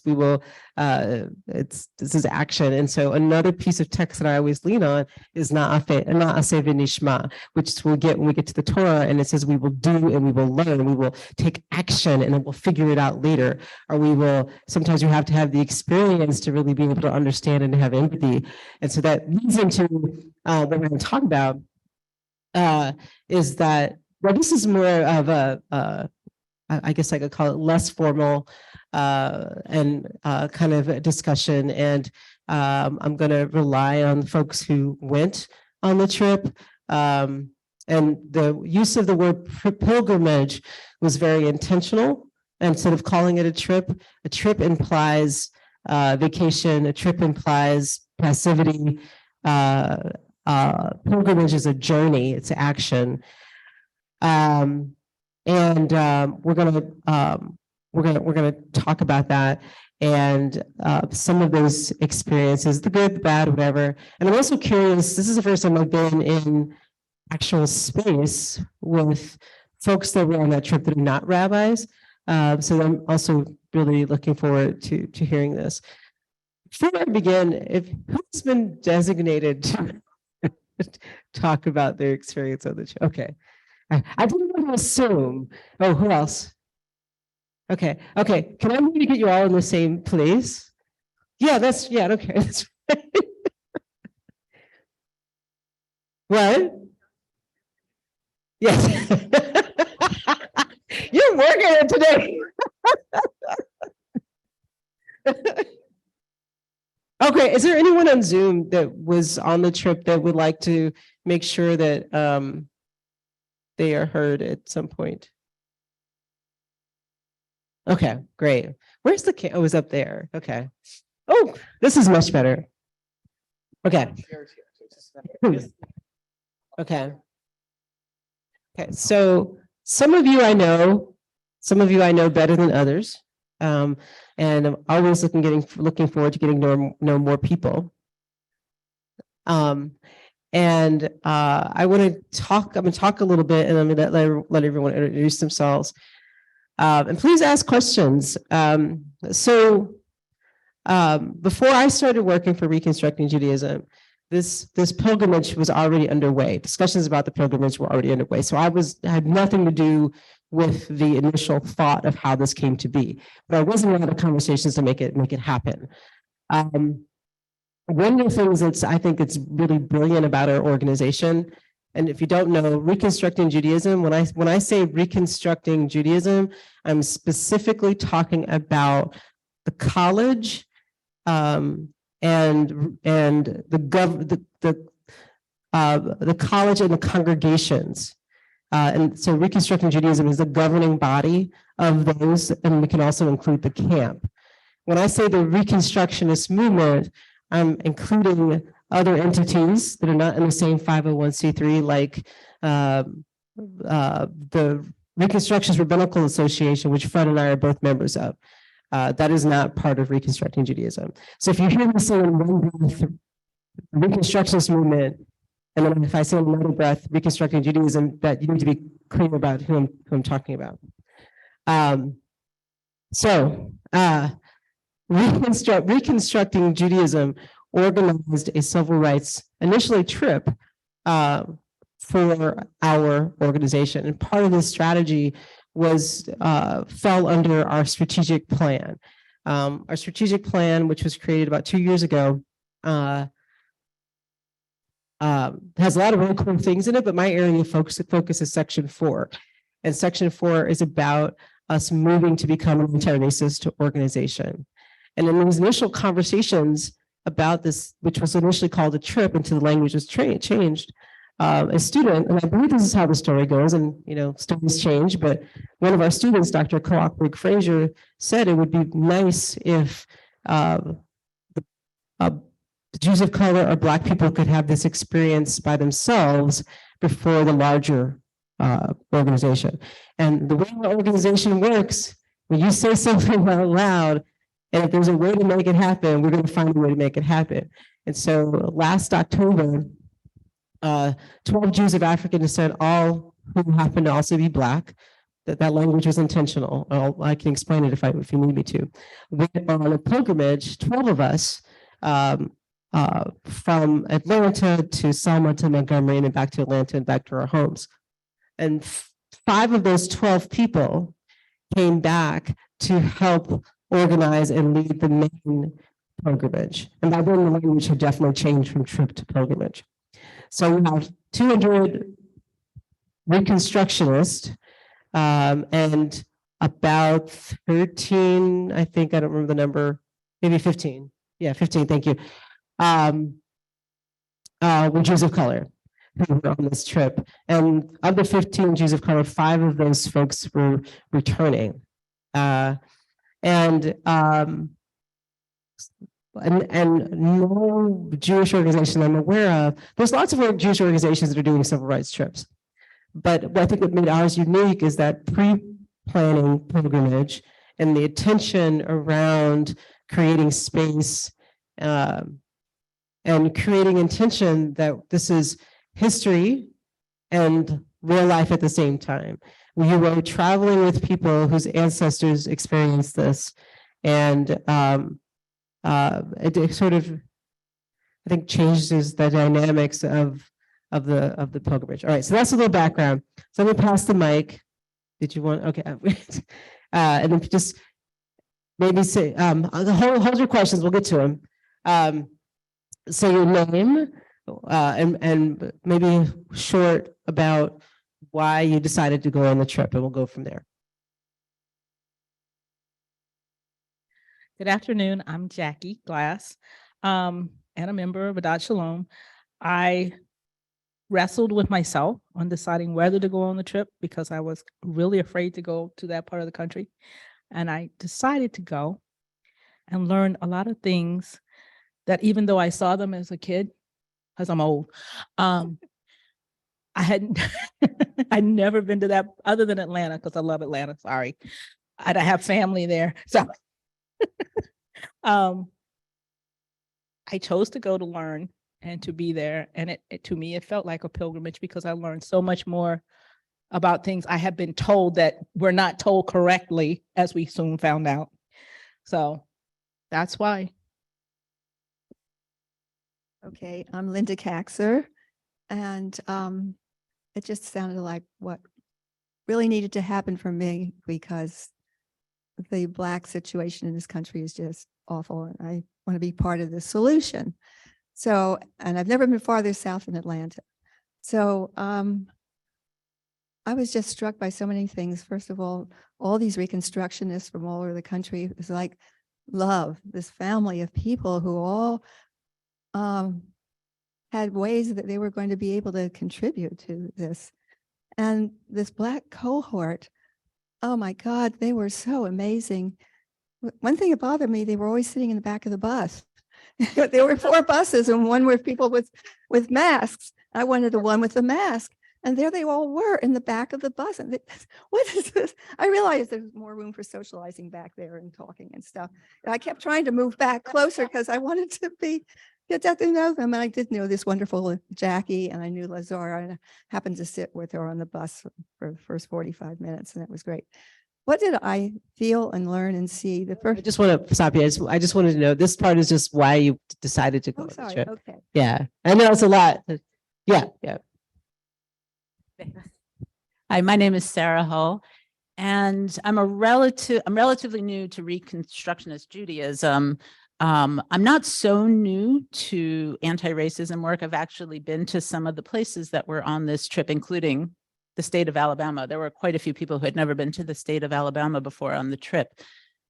But the reason why I signed up the day that registration opened and knew I wanted to go was the same reason that I came to Adat Shalom, was to be able to experience that as a Jewish person and Jewishly, and alongside a cohort of Jews of color who were willing to have me tag along, and were so generous with their willingness to give us access to the experience of being there, which materialized beautifully and difficultly in a variety of ways. But I wanted to become a better anti-racist as a Jewish person and bring that identity to the work. Thank you. Hi, I'm Eric Kaplan. My reason for going was more provincial and selfish. I am. Oh yeah, I don't like to hear my voice echo. I said my reason for going was more provincial and selfish. I'm writing the biography of a civil rights icon, a person named Phil Hirschkoff. Phil was the attorney for Richard and Mildred Loving. Phil's 87. He's alive. He's healthy. He's brilliant and charming, and he lives in Lorton. So I spend a lot of time with him. But Phil began his civil rights work first in Danville. There was a massive beating in Danville in 1963 when he was in his final year of law school, and then he was in Mississippi during Kofu summer, and he was shot at. And he's told me a lot of stories. And in order to write a life of an individual, it's impossible to get a complete mental model of where a person was and what they did. So I wanted to, I use this as an excuse. I was delighted to go. I would recommend, if the opportunity arises, that people should go again.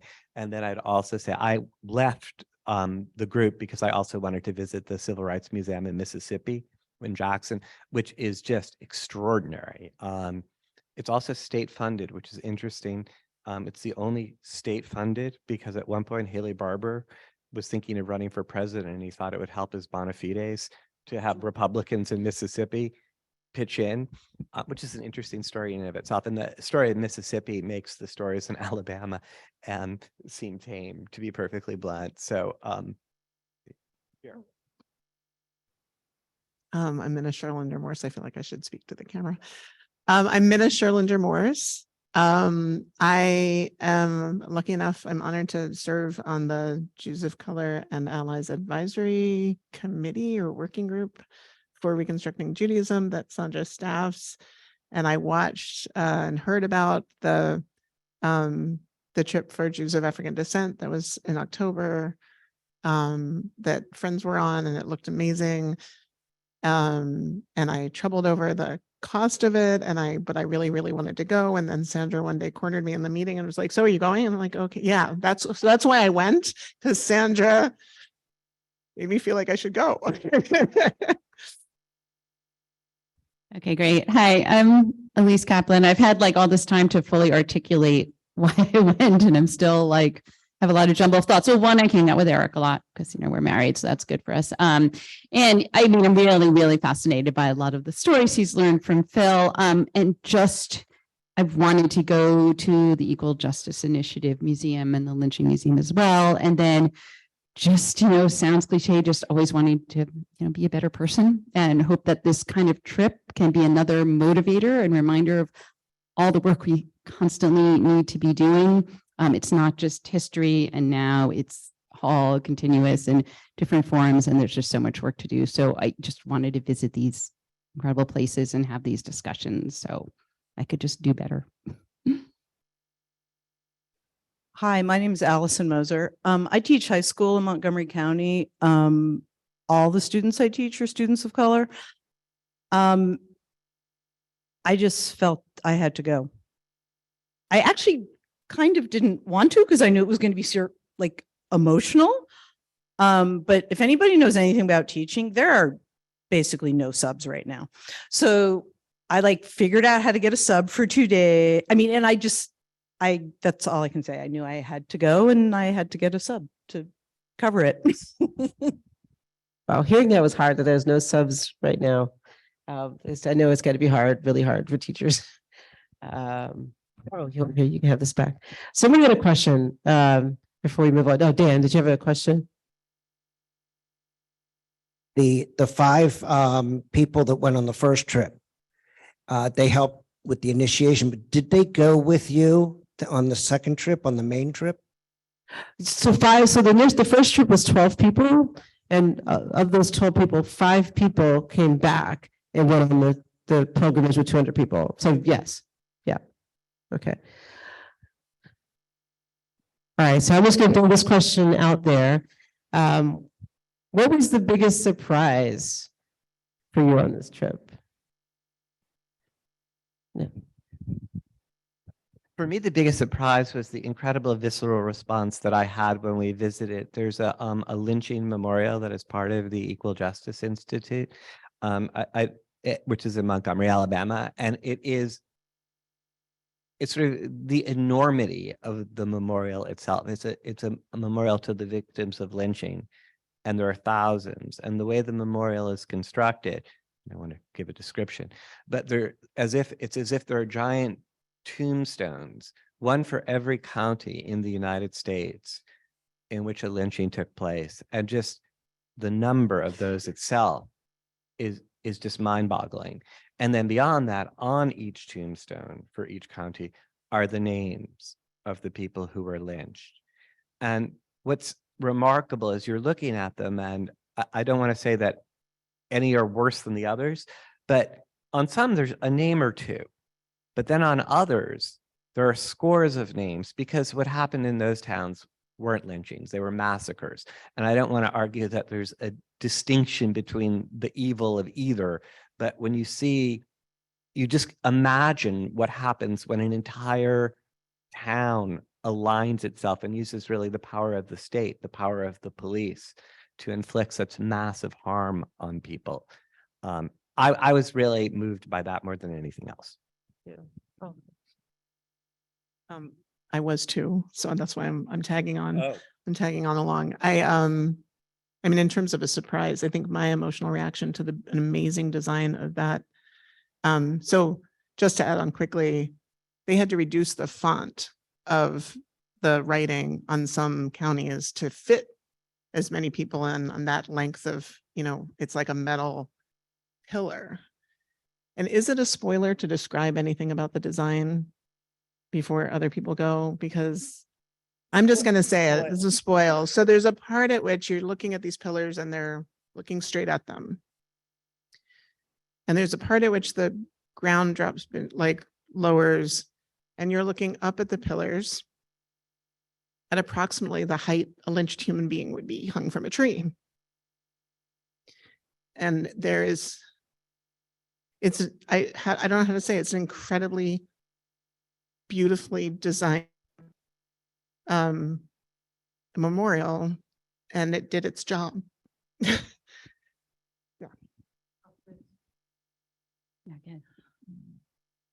I was actually really surprised by the lack of bitterness of the two people, Joanne Bland, and then I forgot the name of the other guy, who lived there, people who lived there and experienced and told us stories and shared some of their life. Because I have a hard time getting over my anger and bitterness and trying to see many people from the South as human beings. And so it was very striking to me on a human level that wasn't where they were, because, and this is going back to my job, but like, you can't teach from a place of bitterness, and I can't teach our history to kids about all the bad stuff. Like, there has to be a place of love because that's how anybody learns anything. So that was surprising, but also gratifying, actually.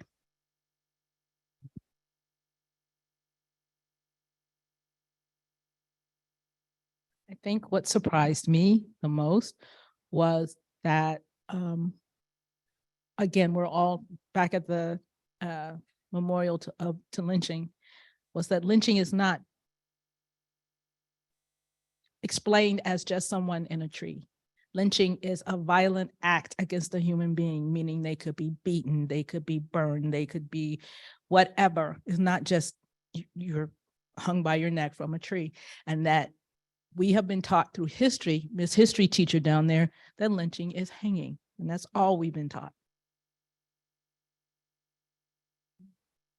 You gonna say something? So just to react briefly to both themes that have come up, which I agree with and found both surprising.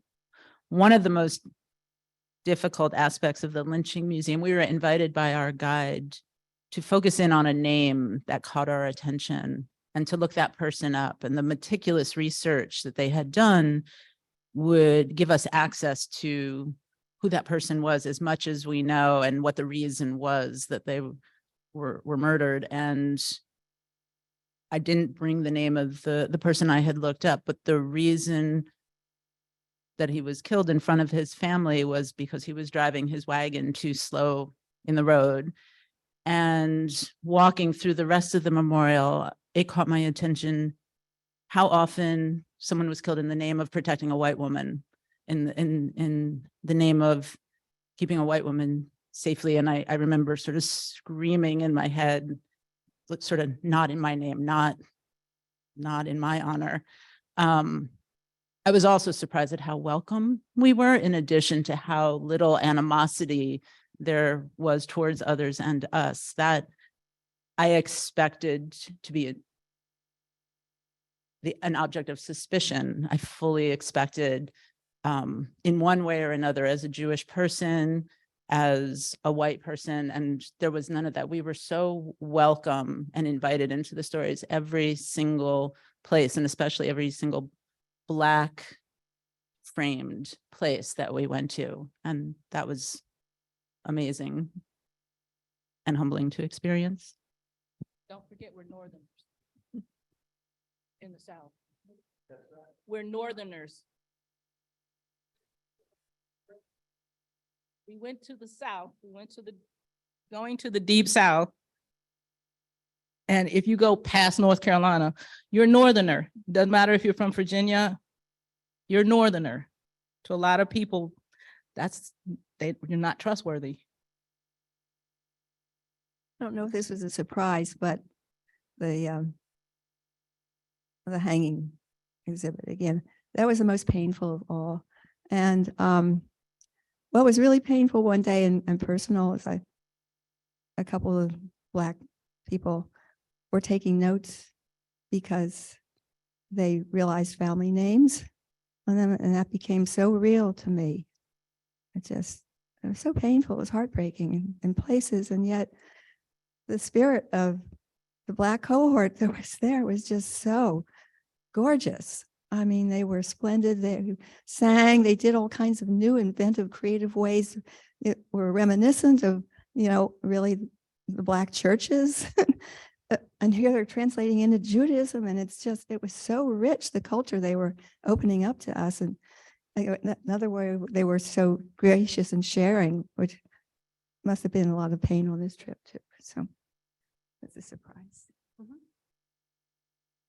What? Oh, no,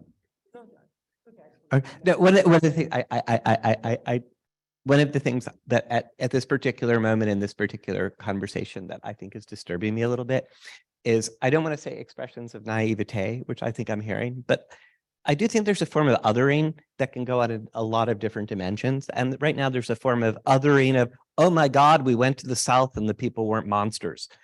I think that's not exactly appropriate. And I think there's a lot of conflation going on in people's heads right now about events that took place 50 years ago and the way the world is today. And there are a lot of problems in the world today in which virtually everyone in this room is probably complicit. And it's easy to other the past and say, oh my God, look at all of this evil. And one of the things that I took away from visiting that memorial, and I was thinking that if I were running the trip, the exercise I would do is I would ask everyone, what memorials do you imagine will be erected 50 years hence about all of the things in which we are currently complicit? Would there be a memorial of the carbon footprint? Would there be a memorial of the slaughterhouse where animals, right? I mean, there's so many things we do today and we think, oh, we're enlightened. We're not like them. And I think a lot of people living in the present tend to otherize the past and even otherizing the South. I mean, in the South, as it's about 40% of the people there vote Democratic. In every Southern state, there are major liberal pockets. Look what just happened in Tennessee. Not that two people got thrown out of the legislature, but they're back now in the legislature. I think we need to be a little more judicious in how we think about things. I know, but this one seems stronger. Oh, okay. Oh, okay. We're gonna take questions in a moment, but what brought you joy on this trip?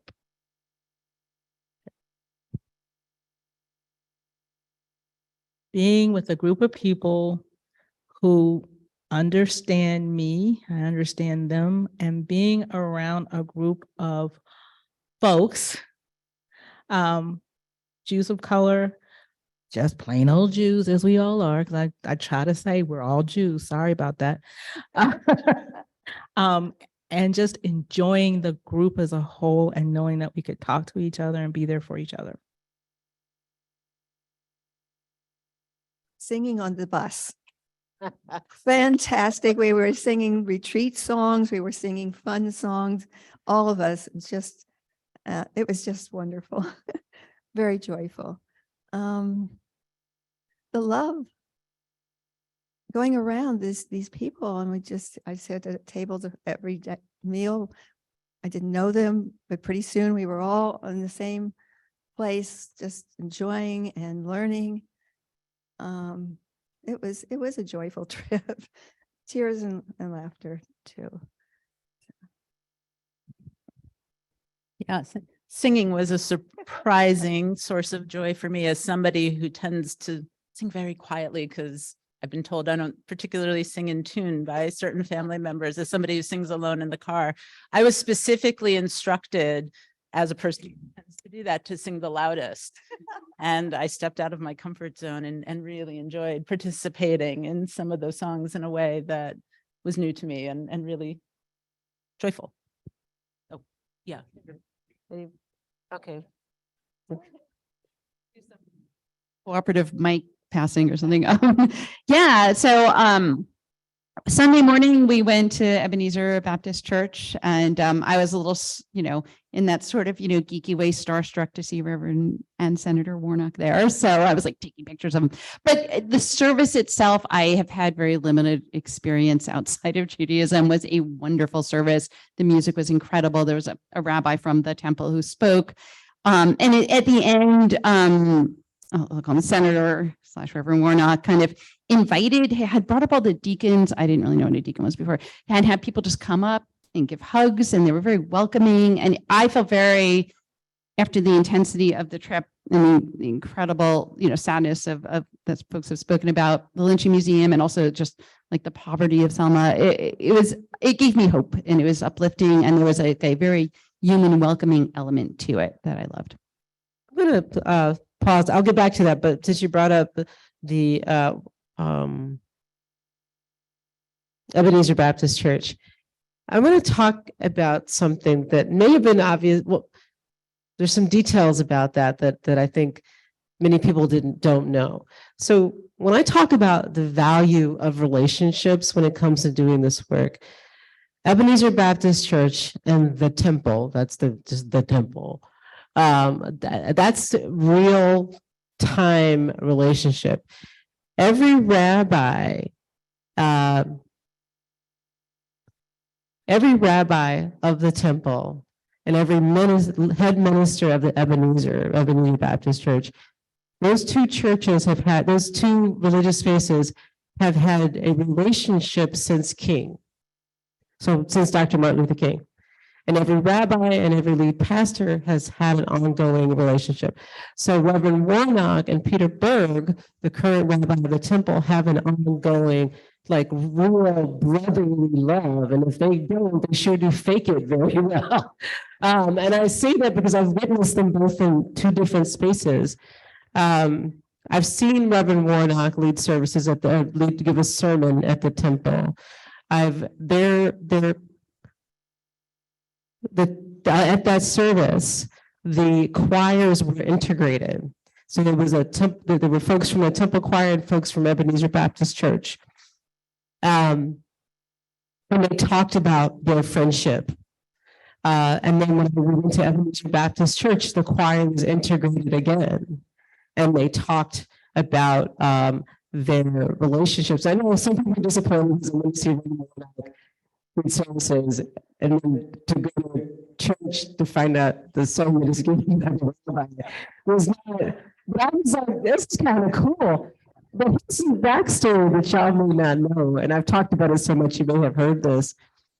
The music that we listen to, the main songs that we listen to at this Ebenezer Baptist Church were written by Jews.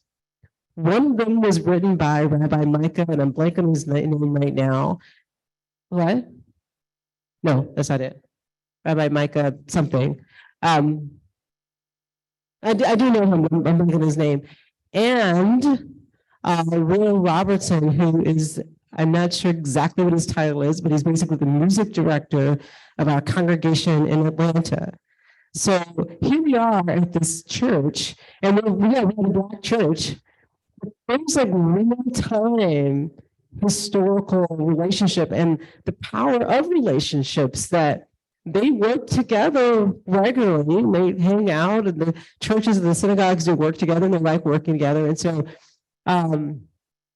just that history, now it took 50 years for them to keep, they've been building on this for 15 years. And I don't know about, I think his name was Rothstein and King, the first two. I don't know how close they were, but they were friends, and there's pictures of them. Fast forward to now, Peter Berg and Warnock are helping each other, but like, it just sort of shows the joy that comes with this work, the love that comes in this work, and this work is hard, and it's much easier when you have relationships with people. I have a really good colleague, her name is,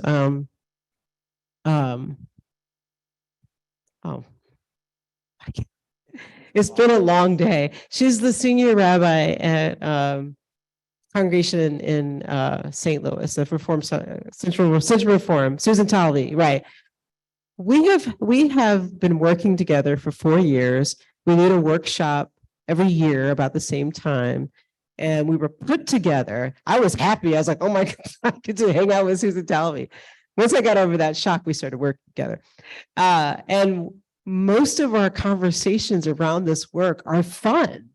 Like, we talk about that. We talk about, and people are like, it must be so hard to do that. I said, no, we are having a blast talking about this stuff. Okay, anyway, all that to say that I thought it was cool to know that we were listening to to music at a church. Black church was written by 2 white Jewish men. Okay, what brought you joy? Go ahead. I'll build on relationships. Can I do like quickly 4? So my friend Sabrina Sojourner leading services and telling everyone who can't sing to sing louder. That brought me joy. What brought me joy is there weren't just Black Jews on this trip. There were Jews of color of multiple races. And what brought me joy was the 2 graduating Reconstructionist rabbinical students, Ash and May, singing in harmony on the bus, so much that I recorded it and asked them, like, is it okay if I keep this and share this? It was just beautiful. And what brought me joy was I'm a parent of a Black Jew, and the joy of the group, the cohort of BIPOC Jews, just loving on each other and having each other's back was a tremendous thing to witness. And yeah. So my next question, and then I'll put it, I'm gonna let you guys ask a question. Name something that you learned on this trip that was surprising to you, that you learned. You can interpret that however you want to. Anyone?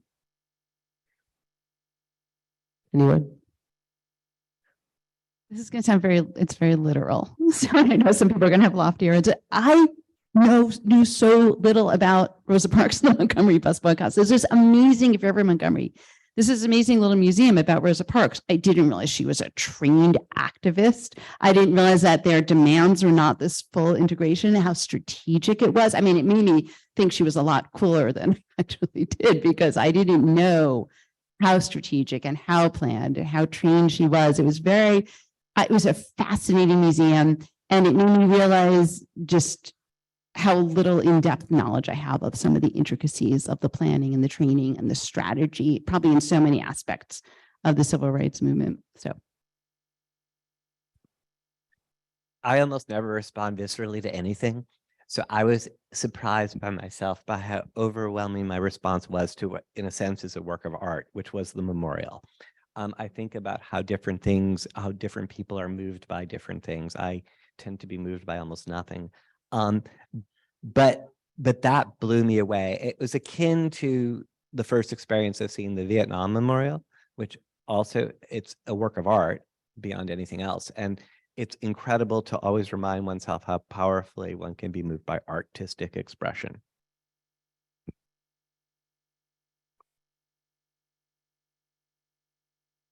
Repeat the question again, please. What did you name something that you learned? And with that, name something you learned that was surprising to you? I knew that they had in Alabama. I knew they had in Georgia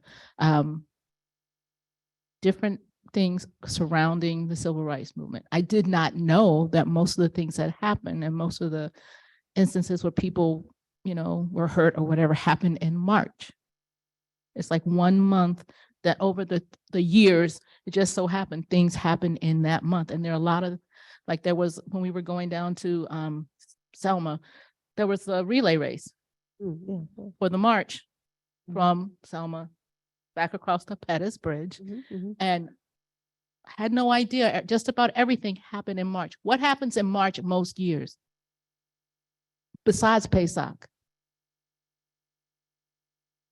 Easter. Purim. Sometimes, rarely, but sometimes.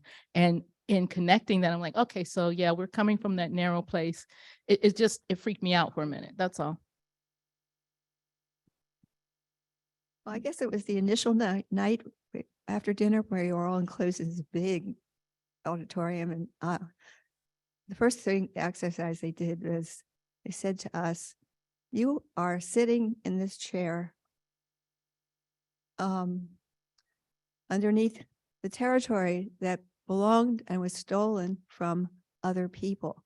And then he started calling out Cayenne, the other things, and it just was, oh my God, it was just striking and more than humility, really like, oh my God, this is real and this needs to be fixed. We stole these properties and everything else, everything, culture, everything. But that moment you're sitting in one of those stolen, places. There's really big surprise. Create a lot of humility and a lot of like.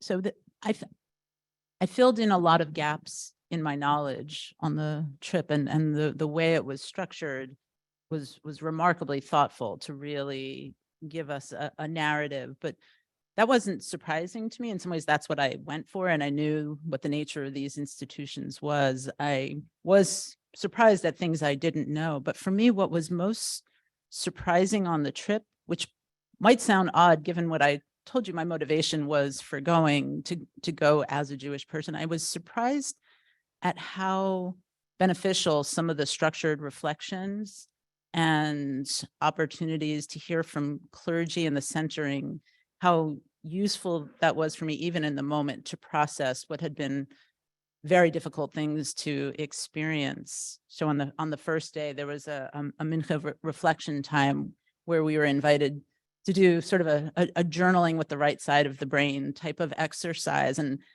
I was skeptical. I had a headache. I wanted nothing more than to go to bed. But I told myself, you're here to experience everything. And it was startling to me how productive that exercise was. And I was so startled, I wasn't going to share it with the person I was partnered with until they went first. And then I did. And so I was grateful for some of the spiritual elements of the trip. As a person who didn't identify as a spiritual person, that was startling. Any other comments before I let people ask questions? Any other? Okay. Any questions? Yeah. Oh, you can have this.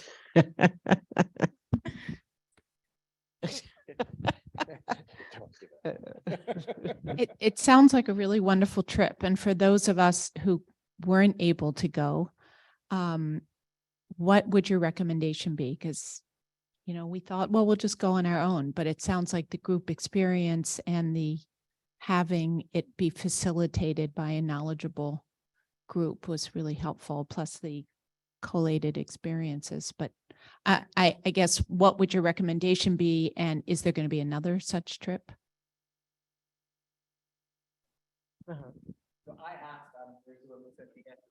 Oh, sorry. Yeah. I'm sorry. I felt like I was hugging. So Elise and I did like a processing interview with a woman, Sophia, whose last name eludes me, but she works in the reconstructing office, who's lovely. And I asked her that question. I said, this is such an extraordinary experience. 200 people went. Clearly there's a demand. Are you going to do it every year? And she said, well, that wasn't on their calendar right now. Apparently, and you could speak to this better than I, it was a lot. Like, I mean, for those of us who went on it, like we got on a plane, we got on a bus, like, and we were fed. Do you know what I mean? Like, we didn't have to do anything. But I imagine the organizational work that went on shepherding 200 Jews is just like an order of magnitude beyond what it would have been having to shepherd like, 200 non-Jews. But that could just be my own, self-reflection. So it's a lot of work to do these things, but that's what I would say. Speaking as the movement rep. So no, there are not any plans to do another one. And I'll say that part of it, so you understand that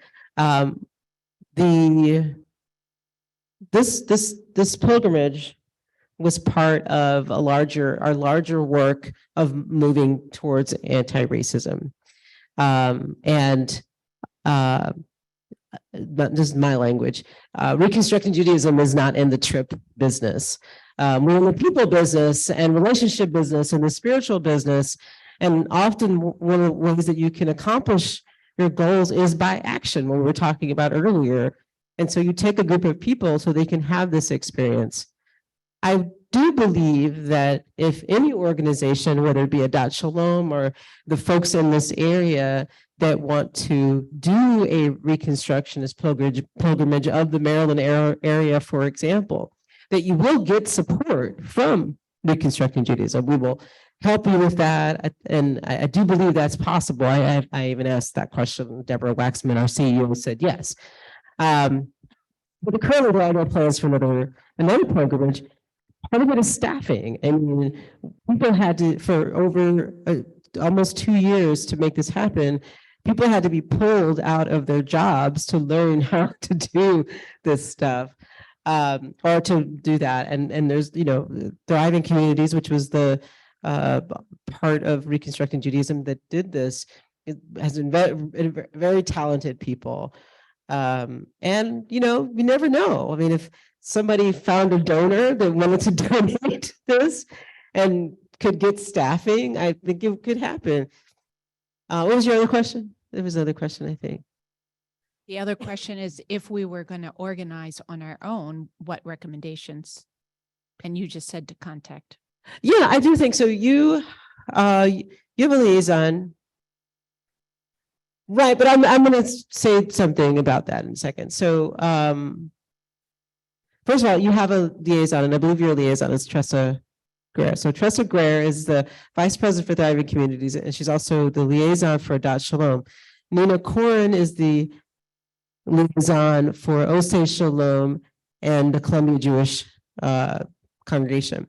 This is important because any questions that you have or access or needs, those are basically your rep to the organization.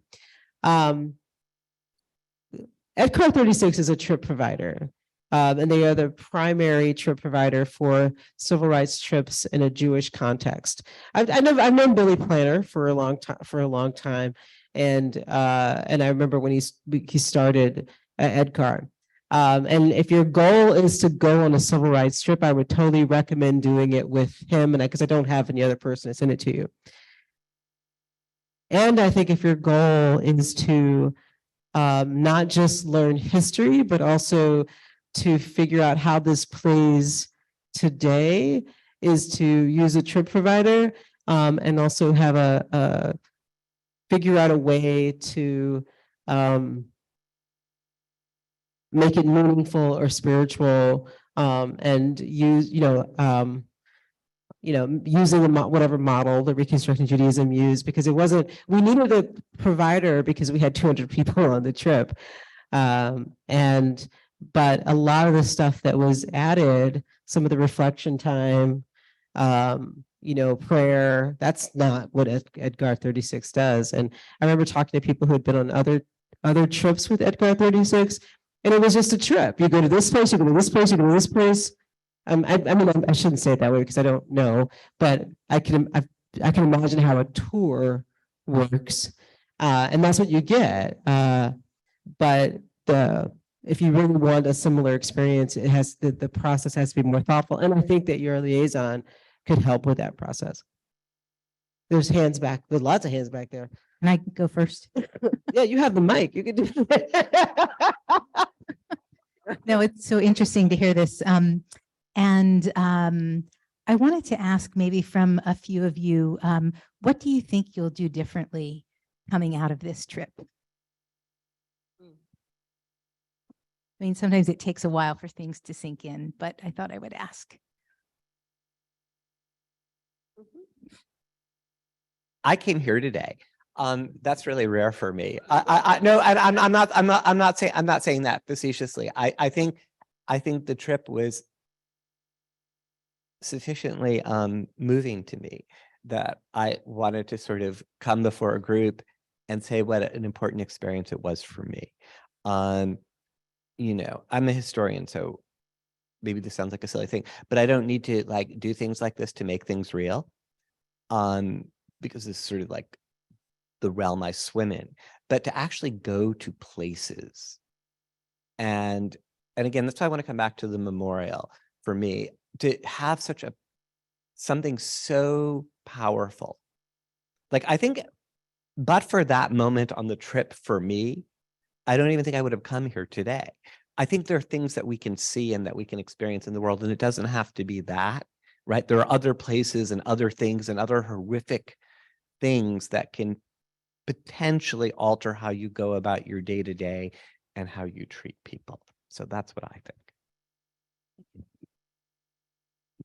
Okay, so for me, there are sort of two levels. One, it was sort of like going on vacation with your spouse. After routine, I fell back in love with my movement. So that was a nice thing. They committed to do this, and there are so many amazing people. And another is that it wasn't like a learning, it was a reminder. There were very deep reminders of the capacity for people to learn, for people to disappoint, and for people to evolve, and a reminder of the patience required. So that for me, as someone who's trying to help other white people figure this stuff out, that was important, intense reminding and learning that week.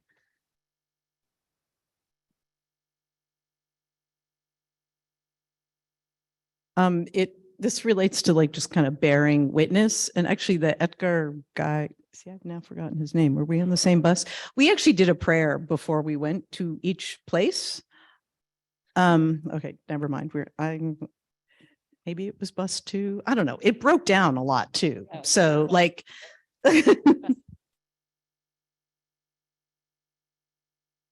so the broken bus had a very good leader on it.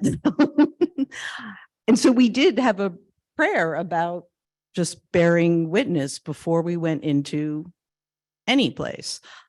And so for me, I'm trying to carry that into my life now, especially because I've taught elementary and high school, and there's a very big push in high school just to talk a lot. And so I think the bearing witness and listening just to what's going on with kids is actually important. I mean, I knew it was important before. Yeah. So I would say, I've been actually asking myself that a lot, right? Because I feel like, oh my God, liberal. But I mean, just to never feel too comfortable and too cozy. You know what I mean? There's just a lot we have to be working on. And there's big threats. And then just reflecting on what Rabbi Sandra was talking about earlier at our prior teaching, and some of this conversation happened about the awareness of being inclusive, the awareness of welcoming everyone. I love when you said, talk to me about my wife and my kids and my dog, please. You know, I was like, yeah, I do want to know about that human to human, inclusive, welcoming. There was some hard to hear, but really important discussions about that. And it could be, you know, us as Jews, me as a white person, multiple ways. But so I'd both not get too comfortable and always be mindful of being welcoming and never like stop learning and listening. So, but I've been thinking about that a lot.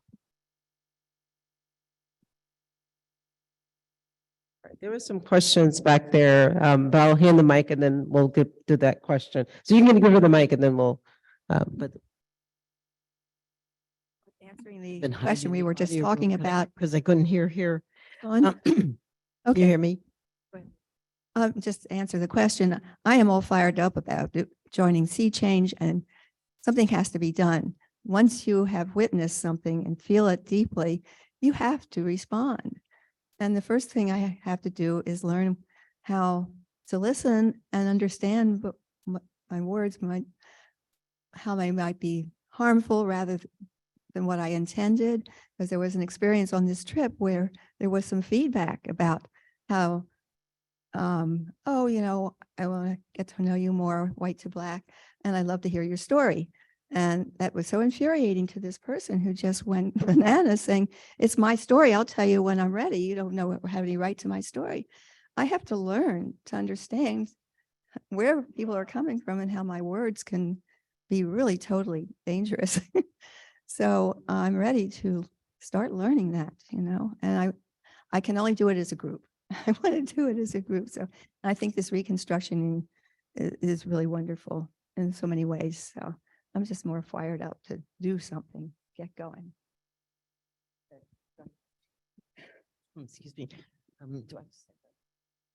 So it's very weird and strange experience to be both back here and feel like I've been here forever and be having this conversation, because I'm sitting here realizing that nobody in this room who knows me knows a thing about the fact how I've spent a huge amount of my career, which is immersed in the non-white world of education. I was actually a director of New Orleans Public Schools testing department in the 1970s for 6 years. I brought test booklets to the all-black schools faculty and handed them out, and Dr. Peckman, the testing director, and watched people terror at the touching of the test books because they thought what I was asking them to do was illegal. And I tried to explain to them, this was before it became illegal, because later on it became illegal to give people test books. And I had this, I was 35 or something. And I had this really important experience where I realized that my privilege made me pick up the books, pass them around and say, well, look at them. And I was in a room of people who looked at me and said, you're asking me to do something that I will get in a huge amount of trouble if I do. And it never even occurred to me. So that was just one tiny experience when I was 35 years old. I have about 100,000 more of those experiences since then. But what strikes me, I'm so excited to be back. Of course, I'm excited to be back for lots of reasons, but for this one in particular, because it's so exciting to be part of this group. I think in this room, there are probably some of this. Josh is here. Josh Levin, I don't think he's here. We had several Black Adat Shalom Seders with the Black communities, and we had some really interesting experiences with that, which we never debriefed in those days, but still they were there.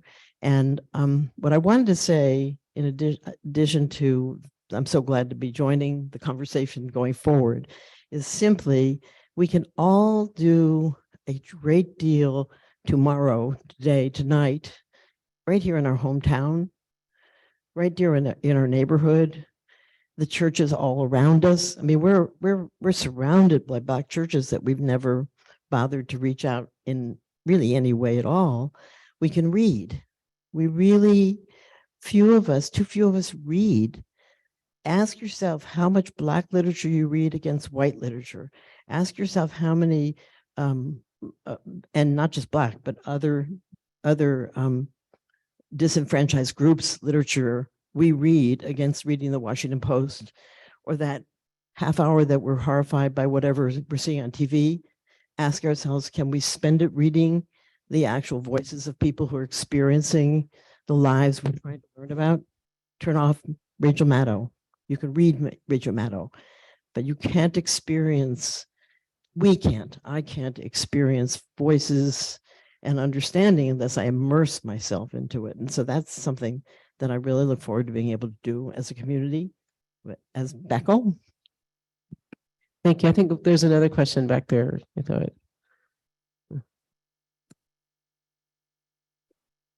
This is for Allison, Fred. Thank you. Was there anything about the trip that you shared with your students? Oh, sorry. No, I will.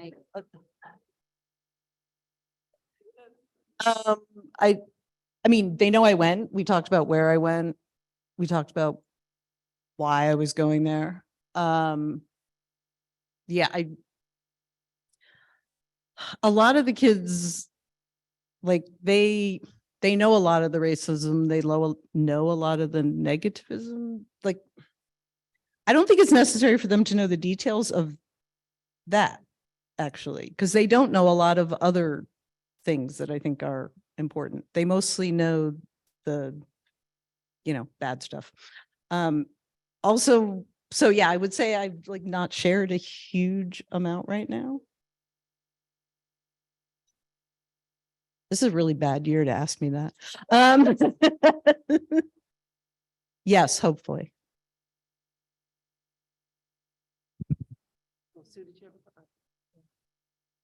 So I have a question and then I have a few comments. And so I'll ask the question, then I'll do the comments.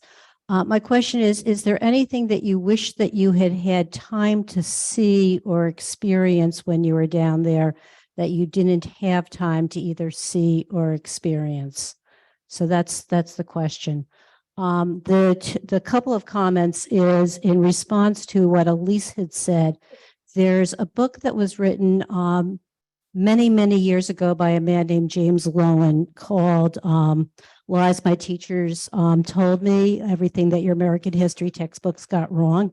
James Lowen was a historian. He was based here in DC. He, white man, he went down to teach at Tougaloo College, which is one of the historic Black colleges in Mississippi, and he spent time examining, I think, 12 different American history books for high school students, and then wrote a book that basically told many of the stories, including the stories of Rosa Parks. And it's one of the books that changed my life. So I would say it's a pretty critical book to read. The other one I just want to mention is Selma. And my understanding is that you didn't spend much time in Selma. You had an amazing experience there. Having just come back from Selma for the bridge crossing this year, there was a retelling of the history of what happened with the march that was really emphasized this year. So everything about the history that had been told is now being retold in a way to even be more accurate about what started the march that went across. So it's something to pay attention to. I don't want to get any facts wrong.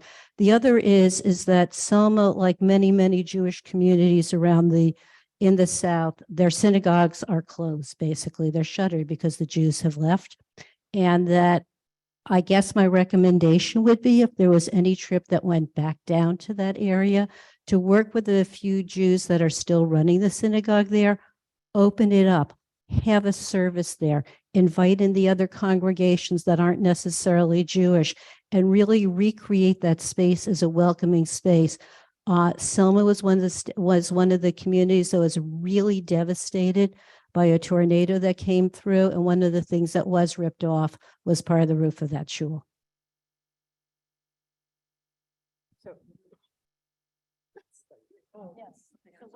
What did you want to say?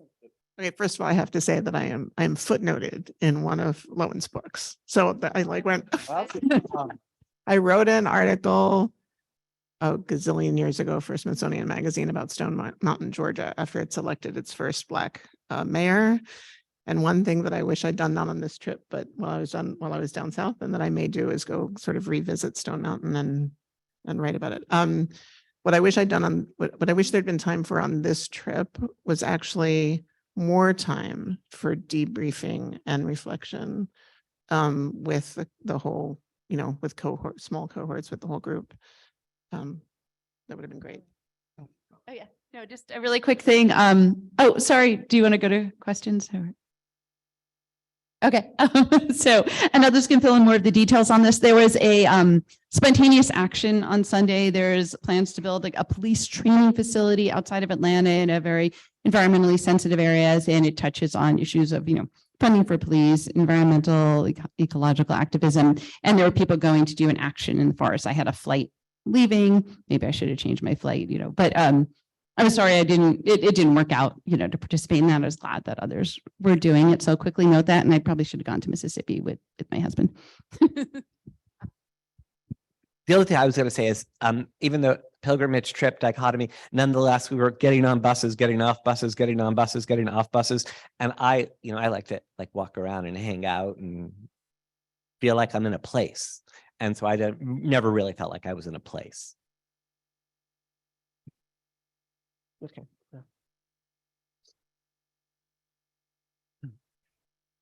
When you mentioned the close relationship between the synagogue and church, reminded me of a couple of things over the years that have impressed me about a positive thing about our society, despite all the negatives.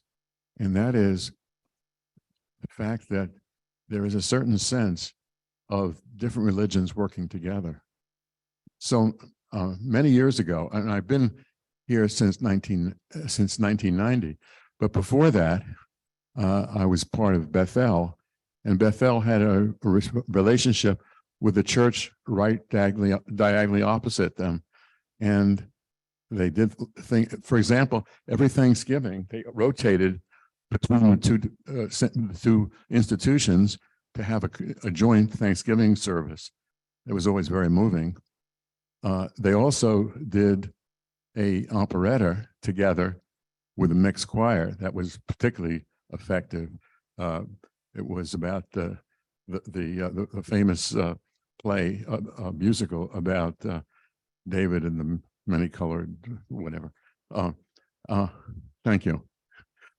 And another example, you may know my daughter is a Reconstructionist rabbi, and she's a chaplain, and she has learned and is effectively able to do services for patients who are not Jewish in their own vernacular. And so all these things are indications or examples of the fact that in the United States, there is a certain sense among progressive people of all religions to work together. And hopefully we can expand that. Thank you. There's someone at the back.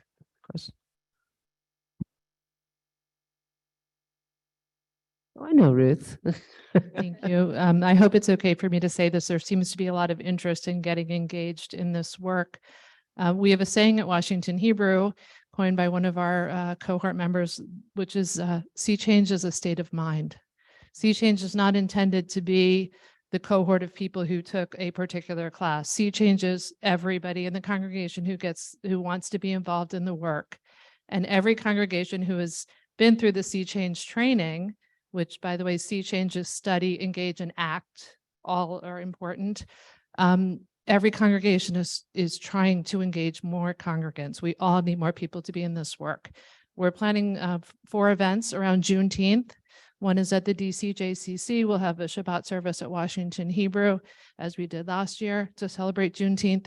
One is at a church in Northwest DC. We'll be attending their Sunday morning services. And one is a Juneteenth celebration on actual Juneteenth. So hopefully everybody will engage in all of those. It's a state of mind, and everybody can be doing the work together. Cool. Are there any questions on the screen and on Zoom? On online, and thank you all. There's a robust discussion about ways that people can join in and maybe making some of the key questions or prompts available as part of what the RJ can kind of do for people who want to do this in the future.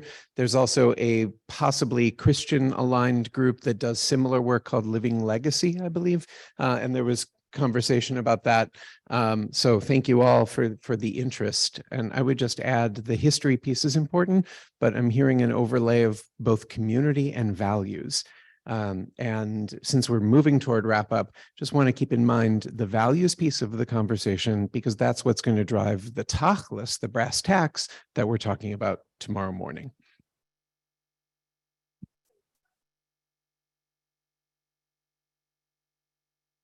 As long as people are talking about what's coming up. I was trying to put together a group to go to see the Harriet Tubman statue that's at the Button Farm until the end of May.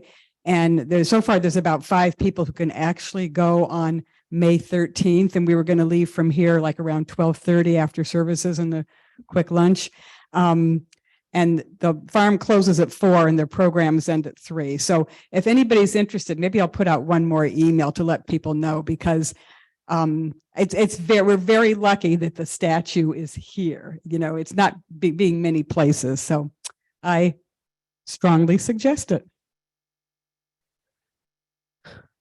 Any closing thoughts, expressions? Dan, okay, yeah. Oh, okay. So first of all, thank you for everybody for sharing with us. But I'm impressed by 2 things. First of all, the power of doing it as a group, as opposed to doing it either individually, you know, a couple couples going or something. There's something to be said for a group that can have these times of reflection, times of teaching, background, all that kind of stuff to go with just showing up, reading the stuff there, either with a guide or whatever for that place. There's something very powerful about it. But I'm also, the second thing was impressed with was, if I got it right, the sense of joy that many of you had for this trip, and seems a little counterintuitive, because you would think that this would be just a totally sad type of thing and a horrible feeling type of thing, and yet maybe doing it as a group, one can come through that and have a togetherness, and have a joyousness in that connection. I don't know. So I'm going to stand next to my educational team here because we need some TLC. There's a story in the Jewish community from Oakland, California. When the movie Schindler's List came out, a school in Oakland, an all-Black school, had suddenly a free day, and they decided to take their students to see Schindler's List. No educator did any preparation for them as to what they were about to see. They didn't know they were going to a 3-hour movie. I'm quite certain most teenagers don't know that there is such a thing as 3 hours. They did not know they were going to see a film that was predominantly in black and white, and they didn't know anything about the Holocaust. They also happened to have gone to this theater in the middle of the day when the local Jewish Hebrew home for seniors, many of whom were survivors, went to the theater.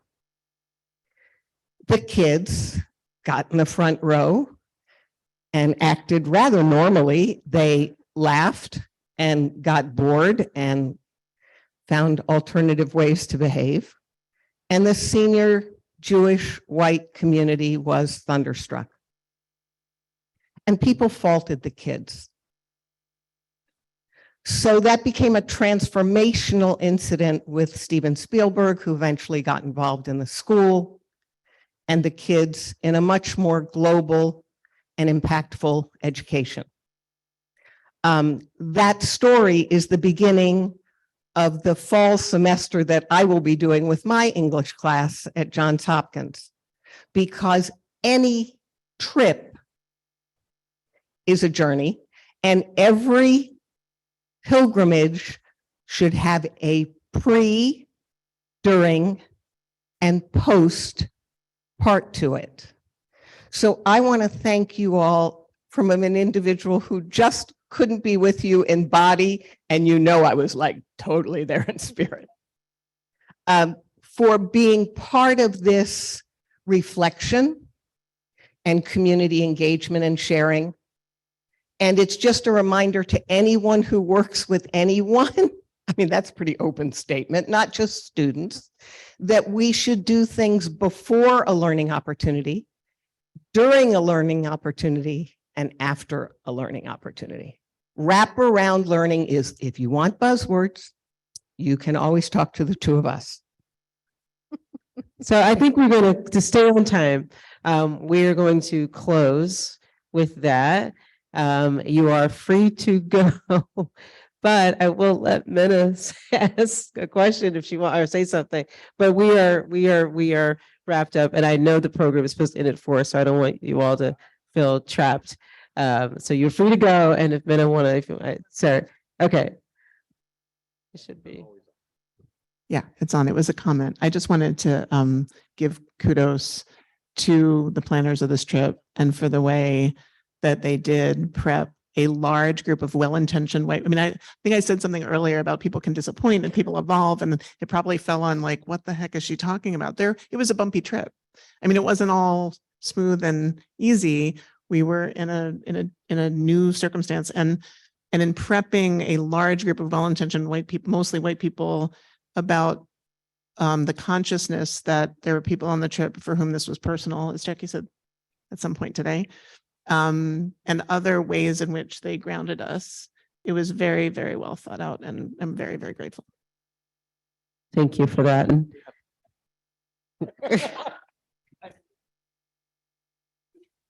Thank you.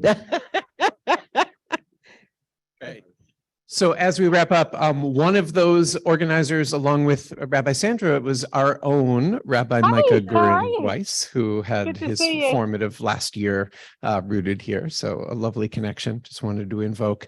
As we move this to a close and transition to tomorrow, I want to thank Karen for what she said a moment ago about sea change. And to note that inadvertently, our 1 o'clock session was mostly about the internal work that we as Jewish communities need to do, and we need to name our own blind spots, and we need to surface those tough questions and do the inner work if we are going to live up to our values and if we are going to be the welcome and inclusive places that we need to be. This afternoon session, although there's a big piece about the internal community, a lot of that is about intergroup and the collective, our place in a larger society, in a nation, in a world, and how we show up. And the external work and the internal work overlap, but they're distinct, which is why within Sea Change, each community had 2 subgroups, right? One that is focused on the internal, and one that is focused on the coalitions, the alliance building, and how we change our social action program.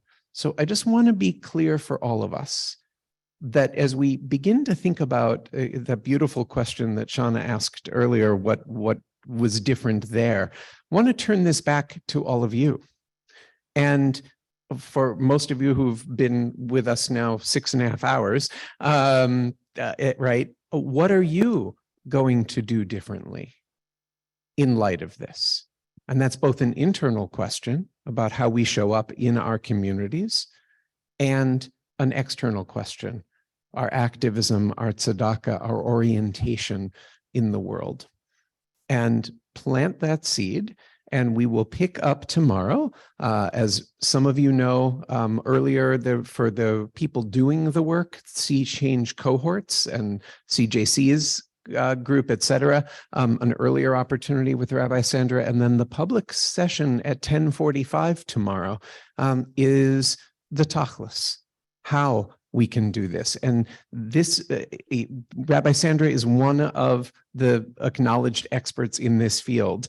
And she will be the first to say that, as she did last night at CJC, that we need to be sharing our resources and our stories. So there's a tremendous amount of wisdom in the room from other Adat Shalomers and from our friends at other shuls. And we want the best practices to flow and come eager tomorrow. So once again, thank you so much, Rabbi Sandra, and thank you all of our participants. To be continued. Good Shabbos. I hope I enjoyed sitting next to I was quite busy. No, I know, absolutely. Yeah, no. Oh, the sun is out. Yeah. So you're here over the night? Yeah, I'm here until tomorrow. I'm leaving tomorrow night. but And yeah. driving back No, flying. I'm just gonna fly to Durham? yeah, Raleigh Durham. I live in Burlington. but Oh, right. 12 minutes. Got it. No, you did a good job. It's always tough to be in a crowd. Yeah. But we start with Shabbat though. It makes it easy. We start with prayer and singing. I started last night with Michael. Got to connect with her because we overlapped a little bit and I hadn't seen her as long. Are you from North Carolina? I live there. You live there? Okay. Will I see you tomorrow, brother? Yeah. Thank you so much. Yeah. Be well. Have a good evening. Thank you. Either way, Okay. Either way, it was good to see you. Yeah. but I do like that question. Really cool.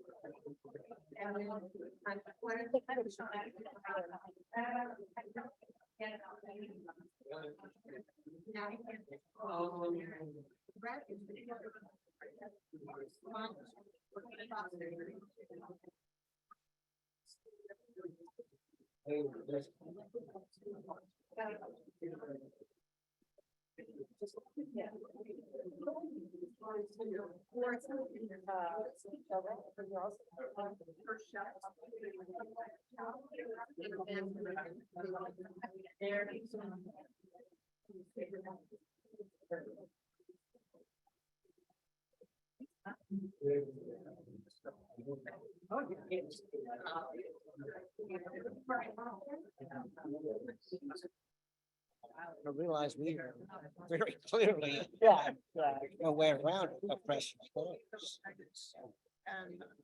thank you. Thank you. It's good to meet I you. hope you Oh, yeah, I know. get some rest. I will. I will.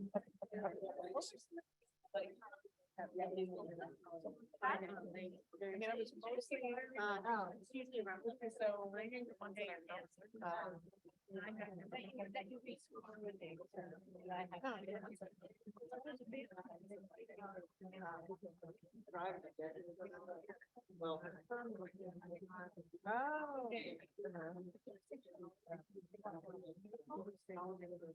I know your daughter. Yes. Oh, Yeah. That was the one that felt like I was getting something. she graduated in '94.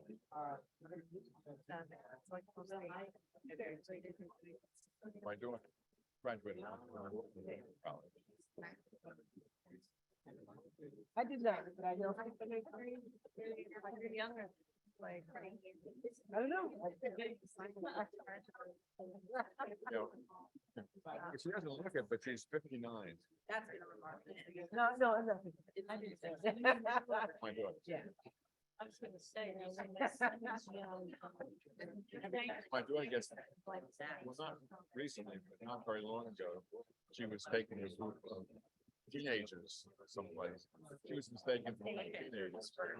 She was in her 30s, yeah.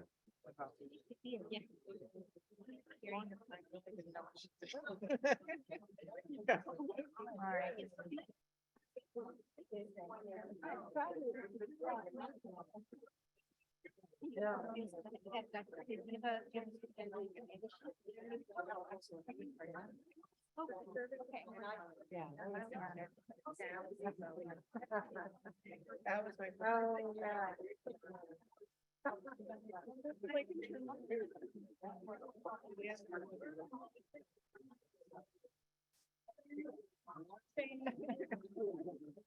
Oh, yeah. Oh, the three.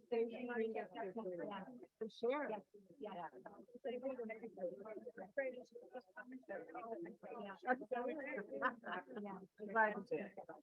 I just wanted to say thank you.